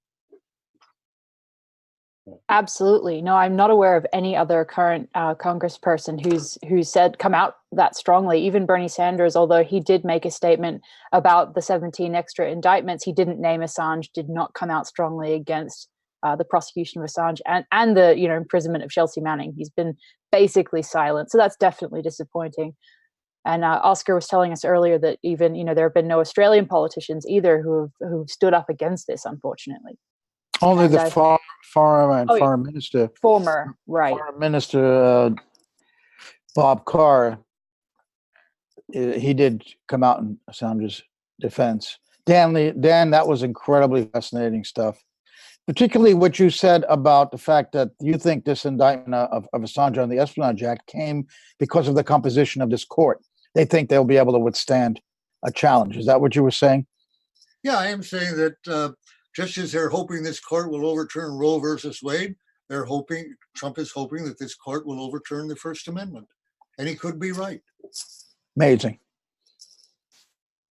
And we have had Mike Gravel come out against this as well, but he's not a current representative. So I think he wanted me to endorse him, a buddy of mine, of course, who faced risk censure, came very close to it for reading the Pentagon Papers into the record.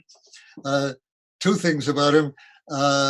After the Democratic Congress failed to carry out the threatened impeachment of George W. Bush, which he richly deserved, and which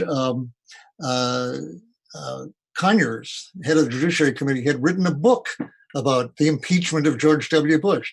Now they have a Democratic House, and Conyers is told by Nancy Pelosi, as a matter of fact, there will be no impeachment proceedings, on the fear that would bring Republicans out to the polls and they wouldn't get the next president. And of course, especially when it turned out that Barack Obama was a potential nominee, Conyers could not have wanted to be, being African-American, the one who brought Republicans and prevented Barack Obama from being president. So there was no impeachment proceeding. But I said to Mike at that point, Mike, is this Congress extraordinarily cowardly? And he said, no, ordinarily cowardly. He said they were the same as in my day. And then he wanted me to endorse him in this race just now. And I sent back the word, friends do not encourage friends to run for president. Funny thing, Mike is endorsing Tulsi. Gabbard an hour ago, or whenever I started this. But I said, but of course, you're young enough. She's the age I was, 38, when I gave the Pentagon Papers to the Senate. She's less than half my age now. So I said, okay, you can run for president. But I didn't want Mike, who is using a cane now, I saw in the video. I didn't want Mike to run for president. Well, he's endorsing Tulsi Gabbard, Mike Gravel is. That's what he's told me. You did? Yeah, he's not running to win. He's only running to get into the debates to make certain points. Are you endorsing Tulsi? Have you given your endorsement to anyone yet? First of all, for various reasons, I would, but with Bernie in the race, no. I hope that Bernie will get it. Must say, but what's the chance? Very low, but worth working for. And she endorsed Bernie last time. She just said, "Why?" I noticed that Judy Woodruff asked her, "Well, why are you running? This time?" She said, "Well, I have foreign policy and military experience here on House Armed Services, House Foreign Affairs." Which is true, actually. Bernie doesn't talk much about foreign affairs, unfortunately. So I hope that Bernie will listen to Tulsi Gabbard, and I'm pretty sure he agrees with her, and start talking about the issues and reducing the defense budget, and getting rid of our doomsday machine and things. These are not subjects he's talked about, nor have any of the others, of course. And I would like to see both Elizabeth Warren and Bernie Sanders get on those issues now, not just on domestic.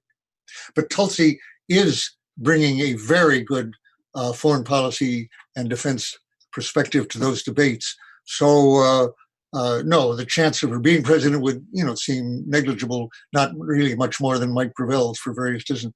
But I'm glad to see both of them get on the debates, yes. And I just want to say thank you to Oscar Grenfell for joining us. He has to go work on an article at the moment, but thank you, Oscar, for sticking with us. I know it's early in Australia from where you're joining us from, so thank you. Thanks very much. Well, I'm also in Australia, and I've been up from very early in the morning as well. Dan, thank you so much for joining us. Thank you. Pleasure. Thank you for Thank you so much. letting me go on down memory lane here. But why am I going down memory lane? Because that act, which was first used against me almost half a century ago, has now been used against a journalist directly. That may get the journalists awake on this issue. And I would say this is the most severe attack on the First Amendment since the Supreme Court case against the New York Times and the prosecution of myself almost 48 years ago. So as I say, it does arouse memories, but it also energizes me to get back into this fight. Thanks a lot for having me. Thank you, Dan. Thank you so much. And thank you to George, and I thank Elizabeth, and I thank Peter B. Collins and Oscar. Am I missing somebody, Elizabeth? Sam Husseini. Sam from Husseini. earlier. Yeah. Sam Husseini. Right. We've gone over time, but it was well worth it with Dan Ellsberg there to tell us some fascinating stuff. And I think we've covered it pretty well. What do you think?